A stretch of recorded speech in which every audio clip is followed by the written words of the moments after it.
जय श्री कृष्ण चैतन्य प्रभु नित्यानंद श्री अद्वैत गदाधर श्रीवासादि गौर भक्तवृंदाम ഗ്രം വീരം മഹാവിഷ്ണും ജ്വലന്തം സർവതോമുഖം നരസിംഹം വിഷ്ണും ഭദ്രം മൃത്യോമുത്യം നമാമ്യഹം. ജയ നരസിംഹ ശ്രീ നരസിംഹ ജയ ജയ നരസിംഹ ജയ പ്രഹ്ലാദേശ ജയ പത്മമുഖ മുഖപത്മഭൃംഗാപത്യനാശ നരസിംഹ ഭഗവാൻ की जय. वित्त प्रहलाद महाराज की जय. गुरुदेव महाराज की जय. शिला प्रभुपाद की जय. गौर प्रमानंदे. हरि हरि बोल. ഹരേ കൃഷ്ണ. സർവം ശ്രീ രാധാകൃഷ്ണ അർപ്പണമസ്തു. എല്ലാവർക്കും ഈ സത്സംഗത്തിലേക്ക് സ്വാഗതം. ഹരേ കൃഷ്ണ ദേവി മാതാജി. ഹരേ കൃഷ്ണ ജ്ഞാനാംബിക മാതാജി. ഹരേ കൃഷ്ണ ലൈല മാതാജി. ഹരേ കൃഷ്ണ ശാന്തകുമാരി മാതാജി. ഹരേ കൃഷ്ണ സുജന മാതാജി.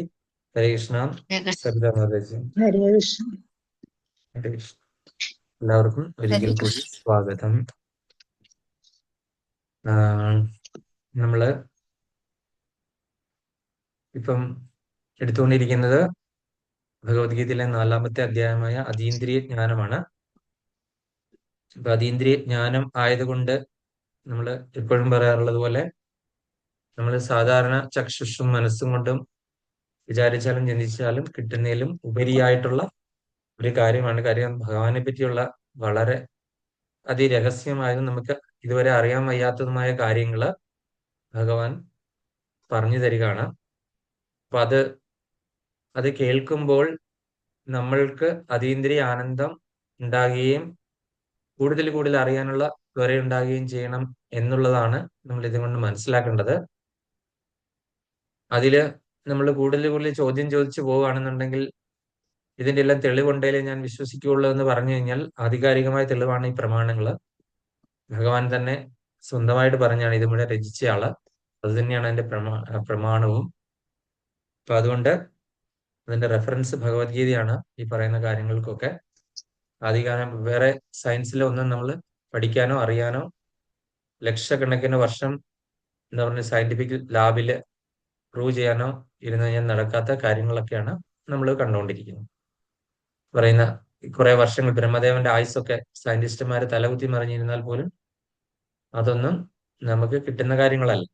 അപ്പൊ അതുകൊണ്ട് നമ്മൾ ഇത് പഠിക്കുമ്പോൾ നമ്മൾ എന്താണ് പറയുന്നത്, നമ്മളുടെ അന്തരംഗത്തെയും ഇന്ദ്രിയങ്ങളുടെ വ്യാപ്തി എന്ന് പറഞ്ഞു കഴിഞ്ഞാൽ അറിയാലോ, വളരെ ചെറുതാണ്. നമ്മളുടെ ഇന്ദ്രിയങ്ങൾ അത്രയ്ക്ക് ചെറുതാണ്. വ്യാപ്തി ആവശ്യമില്ലാത്ത കാര്യത്തിന് വേണ്ടിയിട്ട് ഒരുപാട് വ്യാപ്തി ഉണ്ടാകും. പക്ഷെ ഇങ്ങനെയുള്ള കാര്യങ്ങളിലേക്ക് ഉള്ള വ്യാപ്തി എന്ന് പറഞ്ഞാൽ വളരെ കുറവായിരിക്കും. അപ്പൊ അതുകൊണ്ട് ഇന്ദ്രിയങ്ങളെ നമ്മൾ ഇവിടെ തന്നെ നിർത്തുക. ഇങ്ങനെയാണെങ്കിൽ അതീന്ദ്രിയമായിട്ടുള്ള ആനന്ദം നമുക്ക് അനുഭവിക്കാനായിട്ട് സാധ്യമാവുള്ളൂ. അപ്പൊ അത് നമ്മള് കഴിഞ്ഞ ദിവസം വളരെ പ്രധാനപ്പെട്ട ഒരു ശ്ലോകമാണ് നമ്മൾ എടുത്തത്. ഹരേ കൃഷ്ണ രാധിക മാതാജി. ഹരേ കൃഷ്ണ മാതാജിക്ക് വീണ്ടും സ്വാഗതം. ഹരേ കൃഷ്ണ പ്രഭുജി. ഹരേ കൃഷ്ണ. കൃഷ്ണ നാട്ടിൽ നിന്ന് എത്തി ഞാൻ. ഹരി ബോൾ. ഇപ്പൊ എല്ലാം കുറഞ്ഞു എന്ന് വിചാരിക്കുന്നു പ്രഭുവിന്റെ ഇല്ല, അമ്മയ്ക്ക്. എല്ലാം പ്രഭു അങ്ങനെ കണ്ടീഷൻ അങ്ങനെ എന്ത് വേണമെങ്കിലും സംഭവിക്കാം. ഞാൻ പിന്നെ ഇങ്ങോട്ട് വന്നു. അതെ അല്ലേ. ഹരേ കൃഷ്ണ. ഇപ്പൊ എല്ലാം ഭഗവാന്റെ അനുഗ്രഹം ഉണ്ടാകട്ടെ. അദ്ദേഹത്തിന് എത്രയും പെട്ടെന്ന് ആ ഒരു അവസ്ഥ റിക്കവർ ചെയ്യാനായിട്ട് സാധിക്കട്ടെ എന്ന് നമുക്ക് പ്രാർത്ഥിക്കാം. ഹരേ കൃഷ്ണ മല്ലിക മാതാജി. അപ്പൊ നമ്മള് ഇന്ന് എടുക്കാൻ പോകുന്ന 11-ാമത്തെ ശ്ലോകമാണ് അതീന്ദ്രിയ ജ്ഞാനത്തിൽ അല്ലേ. 11 വളരെ പ്രധാനപ്പെട്ട ഒരു ശ്ലോകമാണ്. നമ്മൾ കഴിഞ്ഞ പ്രാവശ്യം എടുത്ത 2 ശ്ലോകങ്ങളും എല്ലാം തന്നെ പ്രധാനപ്പെട്ടാണ്. ഒന്നും തന്നെ കുറയ്ക്കാനും കൂട്ടാനൊന്നും ഇല്ല.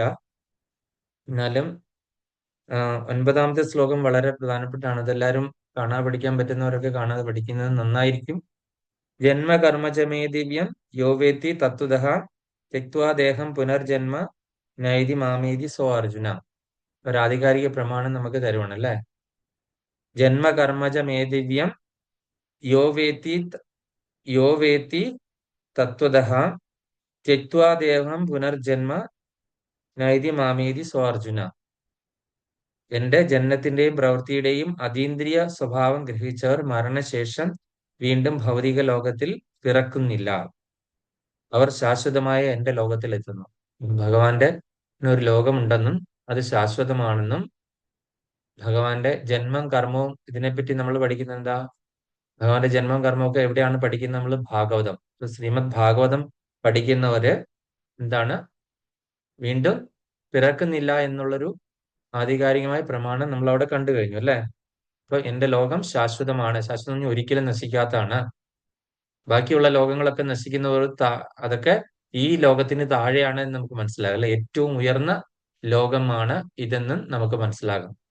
അത് ശാശ്വതമാണ്, എന്ന് നിലനിൽക്കുക. എത്ര പ്രളയങ്ങൾ ഉണ്ടായാലും ബാധിക്കുകയില്ലാത്തത് എന്റെ ശാശ്വതമായ ലോകത്തിലാണ്. അപ്പൊ എനിക്ക് ഒരു ലോകമുണ്ട്. ഞാനാണ് പരമദിവ്യോത്തമ പുരുഷൻ. എന്നെപ്പറ്റി വിചാരിക്കുന്നതും മനസ്സിലാക്കുകയും ഗ്രഹിക്കുകയും ചെയ്യുന്നവർക്ക് വീണ്ടും ഒരു ജന്മം എടുക്കേണ്ടി വരില്ല. അവര് എന്റെ ശാശ്വതമായ ലോകത്തിൽ വസിക്കും, എന്നോടൊപ്പം വസിക്കും എന്നുള്ളതിന് വീണ്ടും ഒരു ആധികാരിക പ്രമാണം നൽകിയിരിക്കുകയാണ്. ഇത് അവിടെ പോയിട്ട് വന്നിട്ടുള്ള ആൾക്കാർ പറഞ്ഞാൽ മാത്രമേ വിശ്വസിക്കുകയുള്ളൂ എന്ന് പറഞ്ഞ് നമ്മൾ കുറെ ആൾക്കാരില്ല, സയന്റിസ്റ്റ് ഒക്കെ ലാബിൽ പ്രൂവ് ചെയ്ത് കഴിഞ്ഞാൽ, ഒരു എക്സ്പെരിമെന്റ് നടത്തി പ്രൂവ് ചെയ്ത്, പക്ഷെ ഈ ആചാര്യന്മാരായിട്ട് വന്നിരിക്കുന്നവരൊക്കെ തന്നെ ഭഗവാൻ നിയോഗിച്ച് ആ ഭഗവാന്റെ ധാമത്തിൽ നിന്ന് വന്നിരിക്കുന്നവരാണ്. അപ്പം അവര് പറഞ്ഞിരിക്കുന്ന കാര്യങ്ങൾ നമ്മൾ പഠിക്കുമ്പോൾ അത് ആധികാരിക പ്രമാണം തന്നെ ആണ് അല്ലേ. അപ്പം തീർച്ചയായിട്ടും ഭഗവാനെ അറിഞ്ഞ ആൾക്കാർക്കും ഭഗവാന്റെ ധാമം അറിഞ്ഞ ആൾക്കാർക്കും മാത്രമേ നമ്മൾക്ക് അതേപോലെ പറഞ്ഞു തരാനായിട്ട് സാധിക്കുകയുള്ളൂ. അതുകൊണ്ട് തീർച്ചയായിട്ടും ഇതെല്ലാം ആധികാരിക പ്രമാണങ്ങളിൽ കെട്ടുകഥയല്ല, ഉണ്ടാക്കിയതല്ല. ഇതെല്ലാം തന്നെ നമ്മൾ വിശ്വാസത്തിൽ എടുക്കുകയാണ് ചെയ്യുന്നത്. അമ്മ ഒരാളെ കാണിച്ചിട്ട് പറയാണ് ഇത് അച്ഛനാണെന്ന് പറഞ്ഞു കഴിഞ്ഞാൽ അതാണ് ആധികാരിക പ്രമാണം എന്ന് പറഞ്ഞതുപോലെ തന്നെ അവിടെ ഭഗവാനെ അറിഞ്ഞവര്, മനസ്സിലാക്കിയവര്, ഭഗവാന്റെ ലോകത്തിൽ എത്തിയവര് ആചാര്യന്മാരുടെ രൂപത്തിൽ നമ്മളിലേക്ക് വീണ്ടും അവതരിക്കുമ്പോൾ അവര് പറഞ്ഞു തന്നിരിക്കുന്ന കാര്യങ്ങൾ നമ്മൾ ആധികാരിക പ്രമാണമായിട്ടെടുത്ത് അംഗീകരിക്കുക. അപ്പൊ നമ്മള് മനസ്സിലായി, നമുക്ക് ഈ ഒരു കാര്യങ്ങളും ജന്മം കർമ്മം ഇതൊക്കെ അറിയാൻ വേണ്ടിയിട്ട് ചില കാര്യങ്ങൾക്കൊക്കെ ഇല്ലാതിരുന്നാൽ മാത്രമേ ഉള്ളൂ നമുക്ക് അതിനെപ്പറ്റി മനസ്സിലാക്കാൻ സാധിക്കുകയുള്ളൂ. അതാണ് വീതരാഗ ഭയക്രോധം. അവയിൽ നിന്നൊക്കെ നമ്മുടെ ആസക്തിയും ഭയവും ക്രോധവും ഒക്കെ മാറ്റിക്കഴിഞ്ഞാൽ മാത്രമേ ഉള്ളൂ നമ്മള് എന്താണ് ഈ ഭഗവാനെ പറ്റിയുള്ള ദിവ്യ പ്രേമത്താല് ആസക്തരായി നമ്മള് ഭഗവത്ധാമം പോവുകയുള്ളൂ എന്ന് മനസ്സിലായി. ഇങ്ങനെയൊക്കെയുള്ള കാര്യങ്ങളുള്ള ഉള്ളപ്പോൾ നമുക്ക് ഒരിക്കലും ഭഗവാന്റെ അടുത്തേക്ക് പോകാനായിട്ട് സാധിക്കത്തില്ല എന്ന് 10ാമത്തെ ശ്ലോകത്തിൽ കണ്ടു. ഇനി അടുത്ത 11ാമത്തെ ശ്ലോകത്തിൽ പറയുന്നതും ഒരു ആധികാരിക പ്രമാണമാണ്. അതിന് ഒരുപാട് എക്സാമ്പിൾസ് ഉണ്ട്. എക്സാമ്പിൾസ് ഒക്കെ പറഞ്ഞു കഴിഞ്ഞാൽ ഒരുപാട് കഥകളുണ്ട്. ഈ കഥകളൊക്കെ പറഞ്ഞു കഴിഞ്ഞാൽ അതും ഇതിന്റെ പർപ്പട്ടുകളൊക്കെ തന്നെ വളരെ വലുതാണ്. അപ്പൊ അതൊക്കെ തന്നെ നമ്മളുടെ ക്ലാസ്സിന്റെ സമയം ദീർഘിപ്പിക്കുന്ന ആയതുകൊണ്ട് നമുക്ക് ഏതെങ്കിലും ഒന്നോ രണ്ടോ, നിങ്ങൾക്ക് എല്ലാവർക്കും അറിയാവുന്ന കാര്യങ്ങളൊക്കെയാണ്, എന്തെങ്കിലും ഒന്നോ രണ്ടോ കാര്യങ്ങൾ പറഞ്ഞിട്ട് മുന്നോട്ട് പോവാം. ഭഗവത്ഗീത യഥാരൂപം അതീന്ദ്രിയ ജ്ഞാനം, അധ്യായം 4 അതീന്ദ്രിയ ജ്ഞാനം, ശ്ലോകം 11. യേ യഥാ മാം പ്രപദ്യന്തെ താംസ്തദൈവ ഭജാമ്യഹം മമ വർത്തമാനുവർത്തന്തെ മനുഷ്യാ പാർത്ഥ സർവശഃ. യേ യഥാ മാം പ്രപദ്യന്തെ താംസ്തദൈവ ഭജാമ്യഹം മമ വർത്തമാനുവർത്തന്തെ മനുഷ്യാ പാർത്ഥ സർവശഃ. യേ യഥാ മാം പ്രപദ്യന്തെ താംസ്തദൈവ ഭജാമ്യഹം മമ വർത്തമാനുവർത്തന്തെ മനുഷ്യാ പാർത്ഥ സർവശഃ. ഹരേ കൃഷ്ണ. മല്ലിക മാതാജി. ഹരേ കൃഷ്ണ. ഓം നമോ ഭഗവതി വാസുദേവായ. ശ്ലോകം 11. യേ യഥാ മാം പ്രപദ്യന്തി താംസ്തഥൈവ ഭജാമ്യഹം മമ വർത്തമാനുവർത്തന്തി മനുഷ്യാഃ പാർത്ഥ സർവശഃ. ഹരേ കൃഷ്ണ. ഹരേ കൃഷ്ണ. രാധിക മാതാജി. ഹരേ കൃഷ്ണ. ഓം നമോ ഭഗവതേ വാസുദേവായ. അധ്യായം 4 ശ്ലോകം 11. യേ യഥാ മാം പ്രപദ്യന്തെ താംസ്തഥൈവ ഭജാമ്യഹം മമ വർത്തമാനുവർത്തന്തെ മനുഷ്യാഃ പാർത്ഥ സർവശഃ. ഹരേ കൃഷ്ണ. ഹരേ കൃഷ്ണ. സുജന മാതാജി.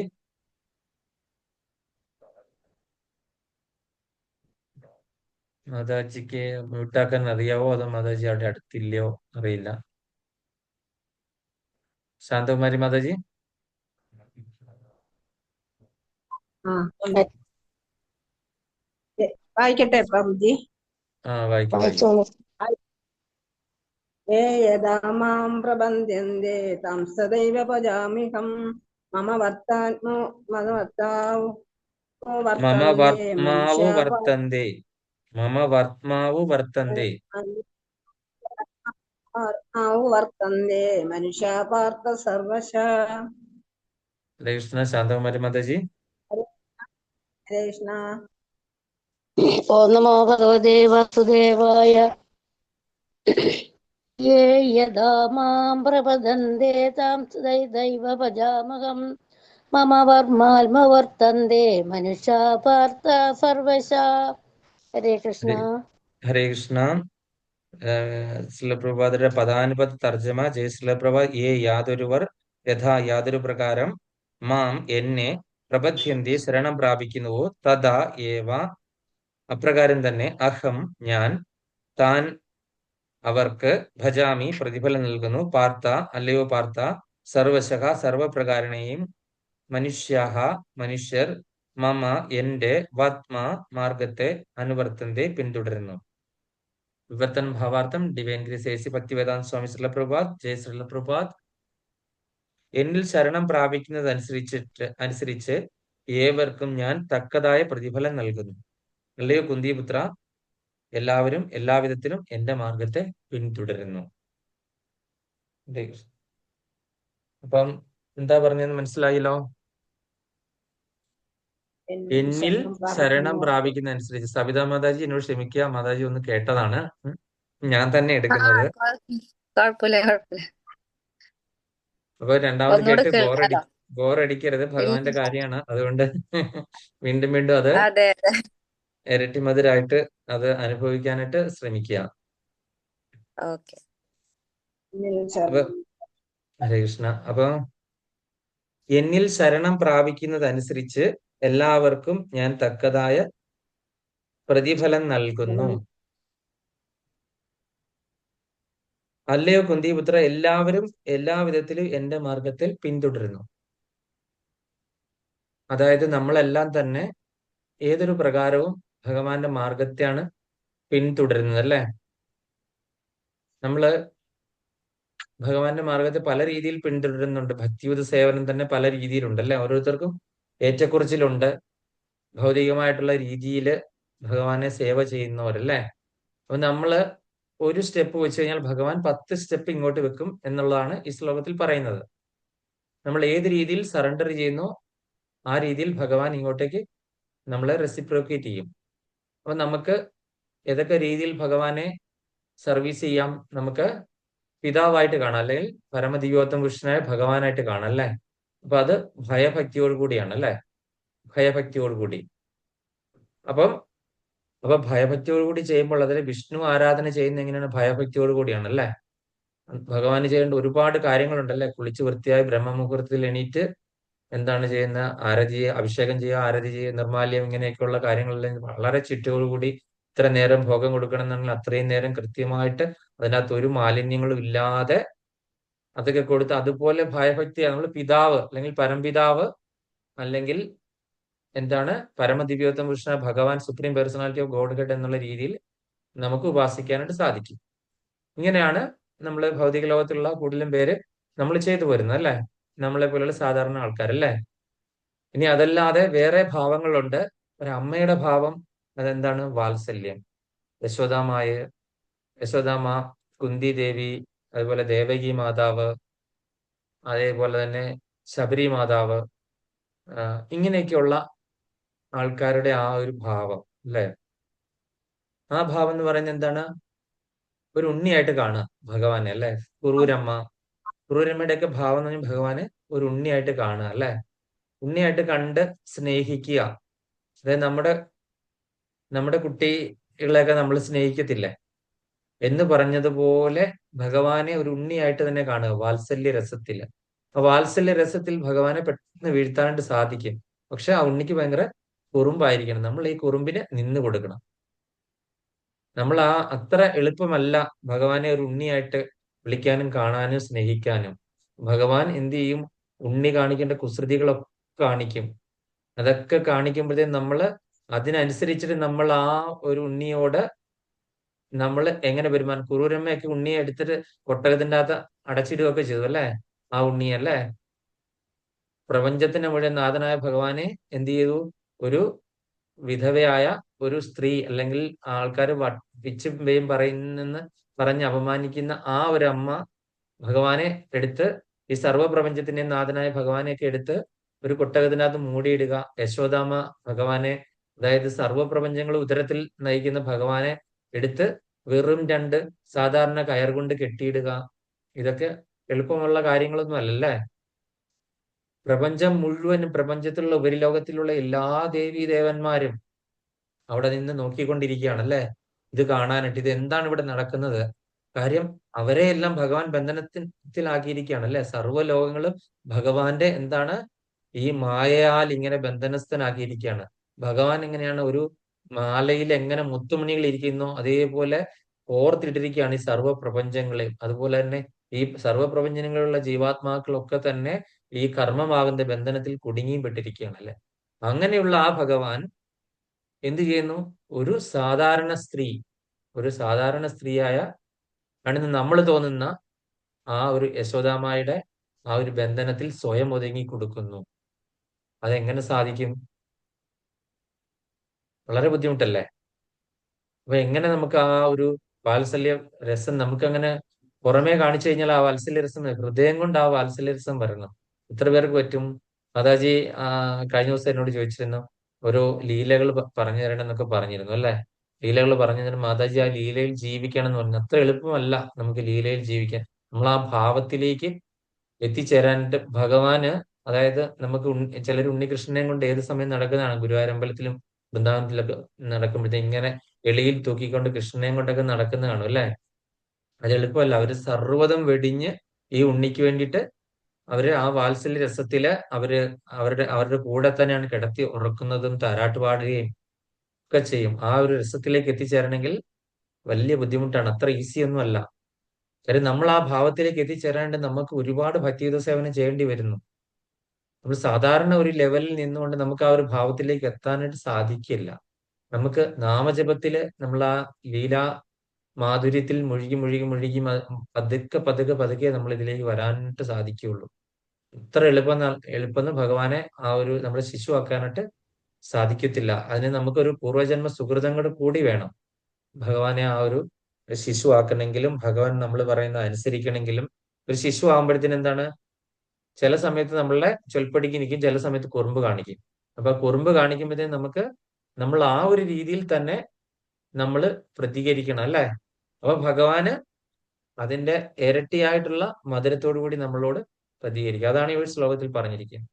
നമ്മൾ എങ്ങനെ അമ്മയാണെന്നുള്ള രീതിയിൽ ശകാരിക്കുവോ അടിക്കുവോ ശിക്ഷ കൊടുക്കുവോ ഒക്കെ ആ ചെയ്യുന്ന രീതിയിൽ ഭഗവാൻ നമ്മളുടെ അടുത്തേക്ക് കൂടുതൽ കൂടുതൽ കൂടുതൽ അടുത്ത് വന്നുകൊണ്ടിരിക്കും അല്ലേ. അപ്പൊ അങ്ങനെ ഞാൻ അവസാനം സമയം ഉണ്ടെങ്കിൽ മാത്രം രണ്ട് കഥ, നിങ്ങൾ ആരും കേട്ടിട്ടുള്ള ഉണ്ടാവാം, കഥ പറയാം. നമുക്ക് ദ്രൗപദി മാതാവിന്റെ കഥ അറിയാം. 2 പ്രാവശ്യം ദ്രൗപദി മാതാവിന് പ്രതിസന്ധി ഉണ്ടായി. സുജന മാതാജി ശ്രദ്ധിച്ചിരിക്കുക, അല്ലെ ഞാൻ ചോദ്യം ചോദിക്കാം അവസാനം. ഹരേ കൃഷ്ണ, ഇവിടെ ശ്രദ്ധിച്ചിരിക്കുക.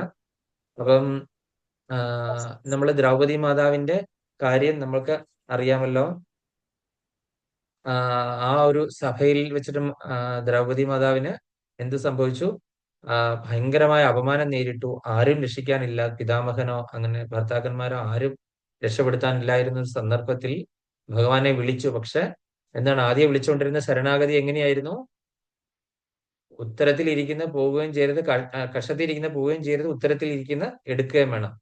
ഈ വസ്ത്രം എന്റെ പിടിയിൽ ഒരു ബലത്തിൽ കിട്ടിയെങ്കിൽ ഓക്കെ, അത് എന്റെ കഴിവ് എന്ന് വിചാരിക്കാവുന്നുള്ള രീതിയിൽ ആയിരുന്നു വിളിച്ചിരുന്നത്. അപ്പൊ ഭഗവാൻ ദ്വാരകയിൽ നിന്ന് വരാനായിട്ട് ഒരു 1-2 ദിവസം എടുക്കും അല്ലെ, ദ്വാരകയിൽ നിന്ന് ഹസ്തിനപുരി വരെ വന്നെത്താനായിട്ട്, നടന്നെത്താനായിട്ട് അല്ലേ. അപ്പം അത് കഴിഞ്ഞിട്ട് ഇതിലൊന്നും ഈ പറയുന്ന എന്റെ ബലത്തിലോ എന്റെ കഴിവിലോ എന്റെ ഭർത്താക്കന്മാരുടെ എന്റെ കുലത്തിന്റെ ഒന്നും ബലത്തിൽ എനിക്ക് പിടിച്ചു നിൽക്കാനായിട്ട് ആവില്ല എന്ന് മനസ്സിലാക്കിയ ദ്രൗപദി എന്ത് ചെയ്തു? 2 കൈയും ഉയർത്തി എന്ത് ചെയ്തു? ശരണാഗതി ചെയ്തു.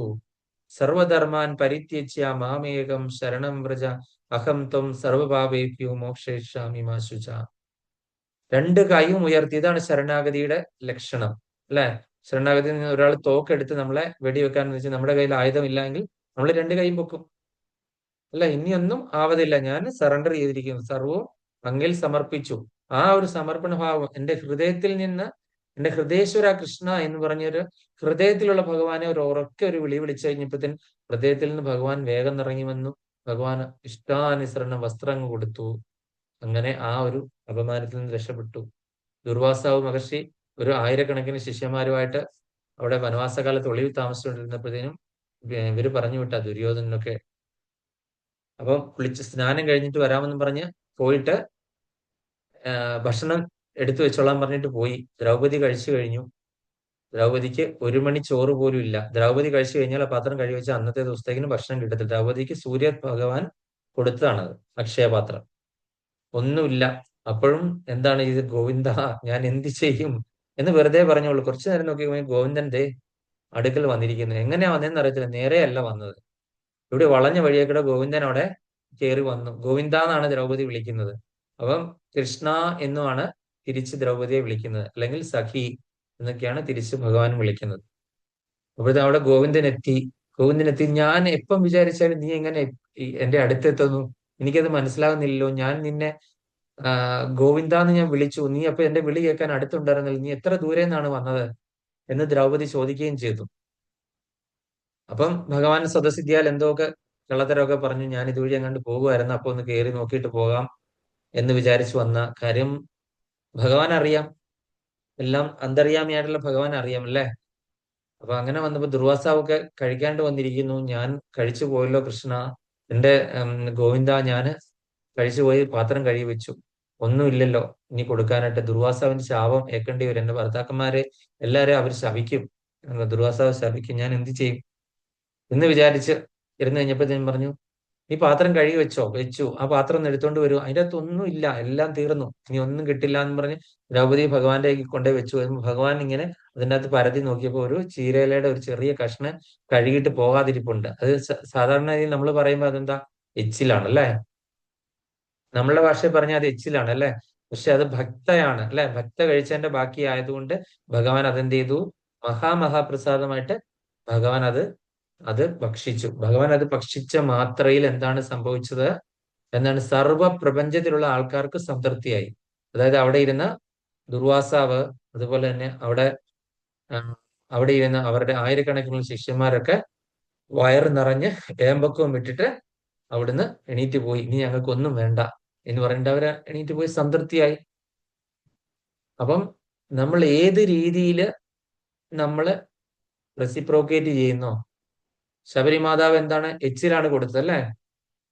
ശബരിമാതാവ് എച്ചിൽ കൊടുത്തിട്ട് ഭഗവാൻ എന്ത് ചെയ്തു, എച്ചിലാണെന്ന് വെച്ചിട്ടാണ് കഴിച്ചത് അല്ല. ഭഗവാൻ എന്ത് ചെയ്തു, അതിലെ ഭാവമാണ് ഉൾക്കൊണ്ടത്. അതുകൊണ്ടാണ് ഭാവഗ്രാഹി ജനാർദ്ദനൻ എന്ന് പറയുന്നത്. അപ്പൊ അതിലെ ആ ഒരു ഭാവമാണ്, ഭാവത്തിന്റെ മധുരമാണ് ഭഗവാൻ ഭക്ഷിച്ചത്. അതായത് ഭഗവാൻ ഈ ഒരു ഭക്ഷണമൊന്നും കഴിക്കാനായിട്ട്, കാര്യം രാധാറാണി എല്ലാ ദിവസവും ഉണ്ടാക്കുന്ന ചപ്പൻ ഭോഗ് എന്ന് പറഞ്ഞു കഴിഞ്ഞാൽ ഓരോ ദിവസവും ഓരോ ഐറ്റങ്ങളാണ് അല്ലെ. ഒരു പ്രാവശ്യം ഉണ്ടാക്കിയത് രാധാറാണി പിന്നെ ഉണ്ടാക്കിയേയില്ല. അങ്ങനെ ചപ്പൻ ഭോഗ് കഴിച്ചുകൊണ്ടിരിക്കുന്ന ഭഗവാനെ നമ്മൾ ഈ കൊടുക്കുന്ന സാധനങ്ങളുടെ ആവശ്യമുണ്ടോ? ഇല്ല, ഒരിക്കലും ഇല്ല അല്ലെ. പക്ഷെ നമ്മളുടെ അതിൽ എത്ര സ്നേഹവുമല്ല, പ്രേമമുണ്ട്. സ്നേഹം എന്ന് പറഞ്ഞാൽ താൽക്കാലികമാണ്. അതിൽ എത്ര പ്രേമമുണ്ട് എന്നാണ് ഭഗവാൻ വിചാരിക്കുന്നത് അല്ലെ. അത് അർപ്പിച്ച രീതി, ഇതൊക്കെയാണ് ഭഗവാൻ ഭക്ഷിക്കുന്നത്. അല്ലാതെ ആ സാധനം എടുത്ത് ഭഗവാൻ ഭക്ഷിക്കുന്നില്ല. ഭഗവാൻ ഭക്ഷിക്കുന്നത് അതിലെ ഭാവവും ഭക്തിയും പ്രേമവുമാണ് ഭഗവാൻ ഭക്ഷിക്കുന്നത്. അത് കൂട്ടിയാണ് കുഴച്ചിട്ടാണ് ഭഗവാൻ കഴിക്കുന്നത്. വേറൊന്നും ഭഗവാൻ കഴിക്കുന്നില്ല. നമ്മൾ അതേ സാധനം എന്തെങ്കിലും കുറവ് വരുന്നുണ്ടോ, നമ്മൾ നിവേദിക്കുന്നത് അതേപടി പ്രസാദമായിട്ട് എടുക്കുന്നത്. അപ്പം ഭഗവാൻ അതിലേക്ക് എന്താ എടുക്കുന്നത്, അതിലെ പ്രേമഭക്തി. അപ്പം നമ്മൾ ഏത് രീതിയിലാണ് ഈ നിവേദ്യം ഉണ്ടാക്കുന്നത്, ഏത് രീതിയിൽ നമ്മൾ കടയിൽ സാധനം മേടിക്കാൻ പോകുമ്പോൾ തൊട്ട് മാതാജി, ജ്ഞാനാംബിക മാതാജിയും ശ്രദ്ധിക്കേണ്ട ഒരു കാര്യമാണ്. ഇനി നമുക്ക് പ്രോഗ്രസ് ചെയ്ത് മുന്നോട്ട് പോരേണ്ടതാണ്. മാതാജി ഈ ഒരു സ്റ്റേറ്റിലെത്തി നമ്മൾ കടയിൽ സാധനം മേടിക്കാൻ പോകുമ്പോൾ തൊട്ട് അത് വലിച്ചു വാരി ഇങ്ങനെ കുറെ സാധനങ്ങൾ എടുത്ത് അങ്ങനെ വെക്കുകയല്ല ചെയ്യുന്നത്. ഇത് ഭഗവാനായിട്ട് ഭോഗമുണ്ടാക്കാനായിട്ടുള്ള സാധനമാണെന്നുള്ള രീതിയിൽ വേണം ഓരോ സാധനത്തിനെ റെസ്പെക്ട് ചെയ്ത് എടുത്ത് നമ്മളുടെ ഇതിനകത്ത് വെക്കാനും അവിടുന്ന് കൊണ്ടുവരാനും, അത് കഴിഞ്ഞിട്ട് കവർ എടുത്തിട്ട്, ഞാനൊക്കെ എങ്ങനെയാ കാണിക്കുന്നത്, കവർ എടുത്തിട്ട് ഇങ്ങനെ എടുത്തിട്ട് ഇങ്ങനെ അങ്ങോട്ട് ഓരോ എയർ ആണല്ലേ. അതൊക്കെ ഭയങ്കര ഡിസ്റെസ്പെക്റ്റ് ആണ്. അങ്ങനെയൊന്നും ചെയ്യാനായിട്ട് പാടേയില്ല. എനിക്കറിയില്ലായിരുന്നു. അതുപോലെ തന്നെ നമ്മൾ കാലും കൊണ്ടൊക്കെ എങ്ങനെയാണെന്ന് അറിയോ, ഈ സാധനങ്ങളൊക്കെ എടുത്ത് കാലും കൊണ്ട് അങ്ങ് തള്ളി നീക്കും. നമ്മൾ ഇവിടെ എന്തെങ്കിലും ചെയ്യുമ്പോൾ നമ്മുടെ കാലിനൊരു തടസ്സം, ചിലപ്പോൾ ഈ സാധനങ്ങളെല്ലാം കൂടെ ഇങ്ങനെ വണ്ടിയിൽ നമ്മൾ കൊണ്ടുവന്ന് ഇറക്കി ലുലു എന്നൊക്കെ വന്ന് ഇങ്ങോട്ട് കയറുന്ന സമയത്ത് എന്താണ് ചെയ്യുന്നത്, നമ്മൾ ഇത് നിറഞ്ഞിരിക്കുമ്പോൾ കാലുകൊണ്ടൊക്കെ തള്ളി അങ്ങോട്ടേക്ക് മാറ്റി വെക്കും. അതൊക്കെ ഭയങ്കര അപരാധമാണെന്ന് ആണ് ഞാൻ ഈ വൈഷ്ണവ എത്തിക്കേറ്റ്സിന്റെ ക്ലാസ്സിൽ ഒരു പ്രാവശ്യം കയറിയപ്പോൾ എനിക്ക് മനസ്സിലാക്കാനായിട്ട് സാധിച്ചത്. അപ്പോൾ ഈവൻ നമ്മൾ കുളിക്കുന്ന ബക്കറ്റ് പോലും കാലുകൊണ്ട് തള്ളി മാറ്റാണ്ട് പാടില്ല. കാര്യം എന്താണ്, നമ്മൾ ആ ബക്കറ്റിലാണ് ഗംഗാദേവിയെ ആവാഹിച്ച് വിളിച്ചു വരുത്തിയിട്ട് കുളിക്കുന്നത്, ഗംഗാജലത്തിലാണ്. ആ ബക്കറ്റ് പോലും കാലും കൊണ്ടൊന്ന് തള്ളി നീക്കാനായിട്ട് സാധിക്കില്ല. അത് തന്നെ അപരാധമാണ്. അപ്പൊ ഭഗവാന്റെ സേവയ്ക്ക് വേണ്ടിയിട്ട്, ഭഗവാന്റെ ഭക്തരാണല്ലോ ഗംഗാദേവിയൊക്കെ അല്ലെ. ഗംഗാദേവി അതിൻ്റെ അകത്ത് വസിക്കുന്ന ആ ഒരു സംഭവം നമ്മൾ കാലും കൊണ്ട് തള്ളി നീക്കാൻ എത്ര ഡിസ്റെസ്പെക്ട് ആണ്. അപ്പൊ അതൊക്കെ തന്നെ അപരാധങ്ങളായിട്ട് വരും. അപ്പൊ അതുകൊണ്ട് നമ്മൾ ഈ ഭാവം നമ്മൾ ഉൾക്കൊള്ളണമെങ്കിൽ അത് വാങ്ങിച്ചുകൊണ്ട് വരുന്നിടം മുതൽ അത് കൈകാര്യം ചെയ്യുന്നിടം വരെ, അത് കഴുകുമ്പോഴും അതുപോലെ തന്നെ അതിന്റെ തൊലി കളയുമ്പോഴും, അത് മുറിച്ചു വെക്കുമ്പോഴും, വേവിക്കുമ്പോഴും, അതിൻ്റെ അകത്ത് മസാല ഇടുമ്പോഴും, ഇളക്കുമ്പോഴും എല്ലാം തന്നെ ഈ ഒരു ഭാവം ഉണ്ടായിരിക്കണം.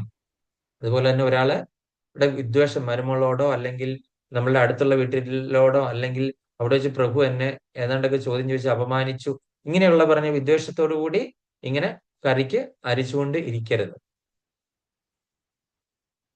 എല്ലാവരും ശ്രദ്ധിക്കണം, കറിക്കൊക്കെ അരിയുമ്പോൾ നമ്മള് എന്താണ് ചെയ്യുന്നത്, ഈ പറയുന്ന ഏതെങ്കിലും ഒരു വിദ്വേഷം നമ്മളുടെ കൂടെ ഉണ്ടെങ്കിൽ ഭഗവാൻ ഭക്ഷിക്കുന്ന ഏതായിരിക്കും, ആ പറയുന്ന വിദ്വേഷം. ഇതല്ലേ പാകമായി വരുന്നത്. ഈ വിദ്വേഷമാണ് നമ്മള് ഉരുട്ടിക്കൂട്ടി, അല്ലെ മസാലയാണോ പാകമായി വരുന്നത്. ഈ വിദ്വേഷത്തിന്റെ ഭാവമായിരിക്കും ആ പറയുന്ന ഭോഗത്തില്. നമ്മൾക്ക് മറ്റൊരാളോട് തോന്നുന്ന ആ ഒരു വിരോധം, വൈരാഗ്യം, ക്രോധം, അതുപോലെ തന്നെ അസൂയ, ഇങ്ങനെയൊക്കെയുള്ള സംഭവങ്ങളാണ് അതിനകത്ത് മസാലയായിട്ട് ചേർന്നെങ്കിൽ ഭഗവാൻ എടുക്കുന്നത് എന്താണ്, ഇതാണ്. അതെടുത്തു കഴിഞ്ഞാൽ അത് തിരിച്ച് നമുക്ക് കിട്ടിക്കഴിഞ്ഞാൽ അത് എങ്ങനെ പ്രസാദാകും.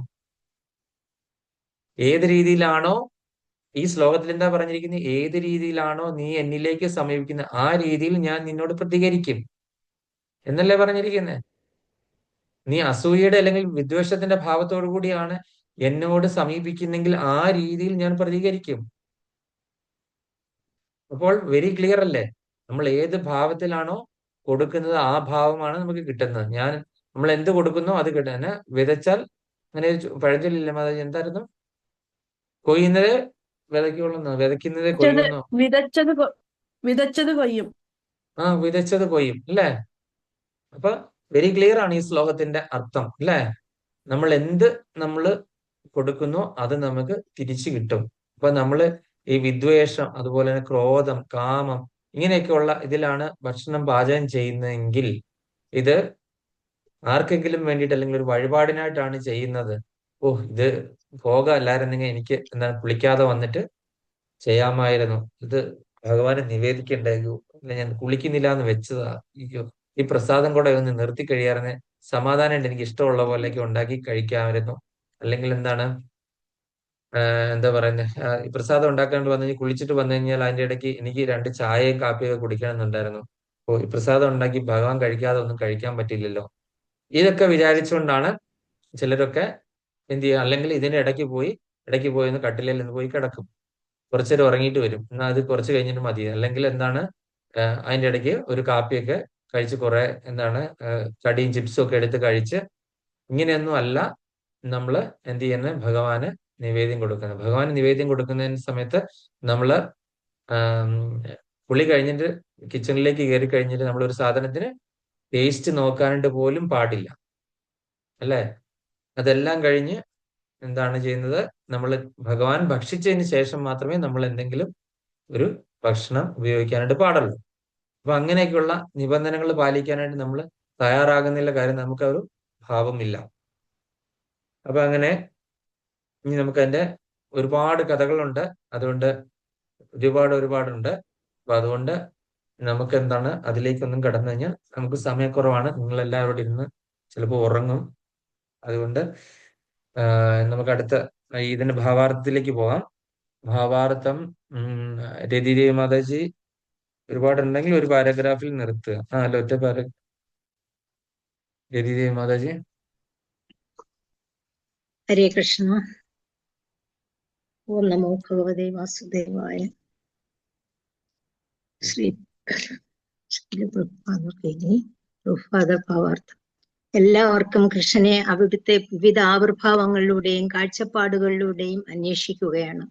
വ്യക്തിഭാവമില്ലാത്ത ബ്രഹ്മജ്യോതിസായും പരമാണു ഉൾപ്പെടെ എല്ലാ പദാർത്ഥങ്ങളിലും കുടികൊള്ളുന്ന സർവവ്യാപിയായ പരമാത്മാവായും പരമദിവ്യോത്തമ പുരുഷനായ കൃഷ്ണനെ ഭാഗീയമായി സാക്ഷാത്കരിക്കാം. കൃഷ്ണനെ സമഗ്രമായി സാക്ഷാത്കരിക്കുന്നത് തികഞ്ഞ ഭക്തന്മാർ മാത്രമാണ്. ഏവരുടെയും സാക്ഷാത്കാര ലക്ഷ്യം കൃഷ്ണനാണ്. ഏവരും കൃഷ്ണനെ പ്രാപിക്കാനുള്ള തങ്ങളുടെ ആഗ്രഹത്തിന്റെ തോതനുസരിച്ച് സംതൃപ്തി നേടുന്നു.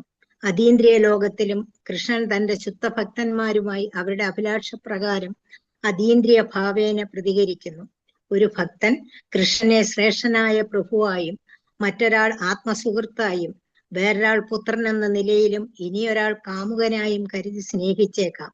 താൻ തങ്ങളുടെ കൃഷ്ണനോടുള്ള പ്രേമ തീഷ്ണതയ്ക്കനുസരിച്ച് ഈ ഭക്തന്മാർക്കെല്ലാം തുല്യമായി അദ്ദേഹം അഭീഷ്ടസിദ്ധിയരുളും. ഭഗവാനും വിവിധ തരക്കാരായ ആരാധകരും തമ്മിൽ ഭൗതിക ലോകത്തിലും ഇതേ വികാര വിനിമയങ്ങൾ നടക്കുന്നു. ഇവിടെയും ദിവ്യമായ ഭഗവത്ധാമത്തിലും ഭക്തോത്തമന്മാർ ഭഗവാനുമായി നേരിട്ട് സമ്പർക്കം പുലർത്തുന്നുണ്ട്. വ്യക്തിപരമായി ഭഗവാനെ സേവിക്കാനും പ്രേമപൂർണമായ ആ സേവനത്താൽ അതീന്ദ്രിയാനന്ദം അനുഭവിക്കാനും അവർക്ക് കഴിയും. ആധ്യാത്മികമായി ആത്മഹത്യ ആഗ്രഹിക്കുന്ന അവ്യക്തിഗതവാദികളെയും ജീവാത്മാവിന്റെ വ്യക്തിഗതമായ നിലനിൽപ്പിനെ ഇല്ലാതാക്കി തന്റെ ബ്രഹ്മജ്യോതിസിൽ ലയിപ്പിച്ചുകൊണ്ട് കൃഷ്ണൻ സഹായിക്കുന്നു. ശാശ്വതാനന്ദ സാന്ദ്രമായ ഭവ വ്യക്തിത്വത്തെ അംഗീകരിക്കാൻ അവർ കൂട്ടാക്കാറില്ല. അതുകൊണ്ട് സ്വന്തം വ്യക്തിത്വം നശിപ്പിച്ച് അവർക്ക് അതീന്ദ്രിയമായ ഭഗവത് സേവനത്തിലെ ആനന്ദം ആസ്വദിക്കാൻ സാധിക്കയില്ല താനും. അവ്യക്തിഗത സത്തയിലും ഉറച്ചു നിൽക്കാൻ സാധിക്കാത്തവരിൽ ചിലർ തങ്ങളിൽ ഒളിഞ്ഞുകിടന്ന കർമ്മം ചെയ്യാനുള്ള ആഗ്രഹത്താൽ ഭൗതിക ലോകത്തിലേക്ക് തിരിച്ചു പോരാറുണ്ട്. ആധ്യാത്മിക ഗ്രഹങ്ങളിൽ പ്രവേശനം നിഷേധിക്കപ്പെട്ട അക്കൂട്ടർക്ക് ഭൗതിക ഗ്രഹങ്ങളിൽ പ്രവർത്തിക്കാൻ വീണ്ടും ഒരവസരം കൊടുത്തിരിക്കുന്നു. ഫലേച്ഛയോടെ കർമ്മം ചെയ്യുന്നവർക്ക് തങ്ങളുടെ നിർദ്ദിഷ്ട കർമ്മങ്ങളുടെ അഭീഷ്ട ഫലങ്ങൾ യജ്ഞേശ്വരനായ ഭഗവാൻ കൊടുക്കുന്നു. യോഗശക്തികൾ അന്വേഷിക്കുന്ന യോഗികൾക്ക് അതും ലഭിക്കുന്നു. ഏതൊരാളുടെയും വിജയം ഭഗവത് കാരുണ്യത്തെ മാത്രം ആശ്രയിച്ചാണ് ഇരിക്കുന്നത്. എല്ലാത്തരം ആധ്യാത്മിക പ്രക്രിയകളും ഒരേ വഴിയിലുള്ള വിജയത്തിന്റെ വിവിധ തട്ടുകൾ തന്നെ. അതുകൊണ്ട് കൃഷ്ണാവബോധത്തിന്റെ പരിപൂർണമായ ഉന്നതിയിൽ എത്തുന്നതുവരെ എല്ലാ പരിശ്രമങ്ങളും അപൂർണ നിലയിലായിരിക്കും. ശ്രീമദ് ഭാഗവതം പറയുന്നു, അകാമ സർവകാമോ വാ മോക്ഷകാമ ഉദാരഥി തീവ്രേണ ഭക്തിയോഗേന യജേത പുരുഷം പരം. അകാമനാകട്ടെ ഭക്തരുടെ സ്ഥിതി, പലതിലും കാംക്ഷയുള്ളവനാവട്ടെ മുമുക്ഷു ആവട്ടെ, ഏതൊരാളും തീവ്രമായ ഭക്തിയോടെ കൃഷ്ണാവബോധത്തിൽ എത്തുന്ന പരിപൂർണത നേടാൻ വേണ്ടി പരംപുരുഷനായ ശ്രീകൃഷ്ണ ഭഗവാനെ ആരാധിക്കുകയാണ് വേണ്ടത്. ഹരേ കൃഷ്ണ.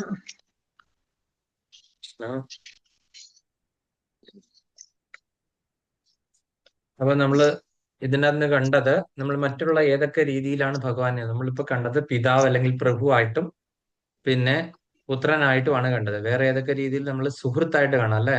സുഹൃത്തായിട്ട് കണ്ട കുറെ പേരെ നമുക്കറിയാമല്ലോ. അർജുനൻ, അതുപോലെ തന്നെ സുധാമ എന്നിവർക്ക് ഭഗവാനെ സുഹൃത്ത് എന്നുള്ള രീതിയിലാണ് ഭഗവാനോട് ഇത് ചെയ്തത്. ഭഗവാൻ പിന്നെ വേറൊരു പ്രപഞ്ചത്തിലുള്ള എല്ലാ ജീവജാലങ്ങളിലെ സുഹൃത്തും അഭ്യുതകാംക്ഷിയുമാണ്. അപ്പം ആ ഒരു ശ്ലോകം ഞാൻ അബിയ മാതാജി, ഇനി മാതാജി പറഞ്ഞില്ലെങ്കിൽ എംപോസിഷൻ മ്യൂട്ട്.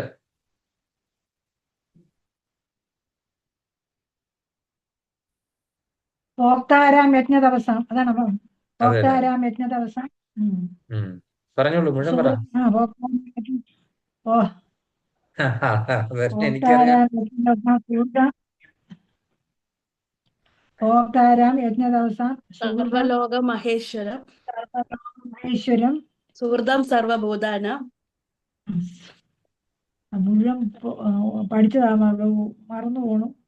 എന്ത് ചെയ്യല്ലേ? സോറി. സോറി ബ്രോ, ഓർമ്മ കിട്ടുന്നില്ല. എന്താ അവിടെ അതെ. അപ്പൊ എഴുതിയിട്ടിട്ടുണ്ട്.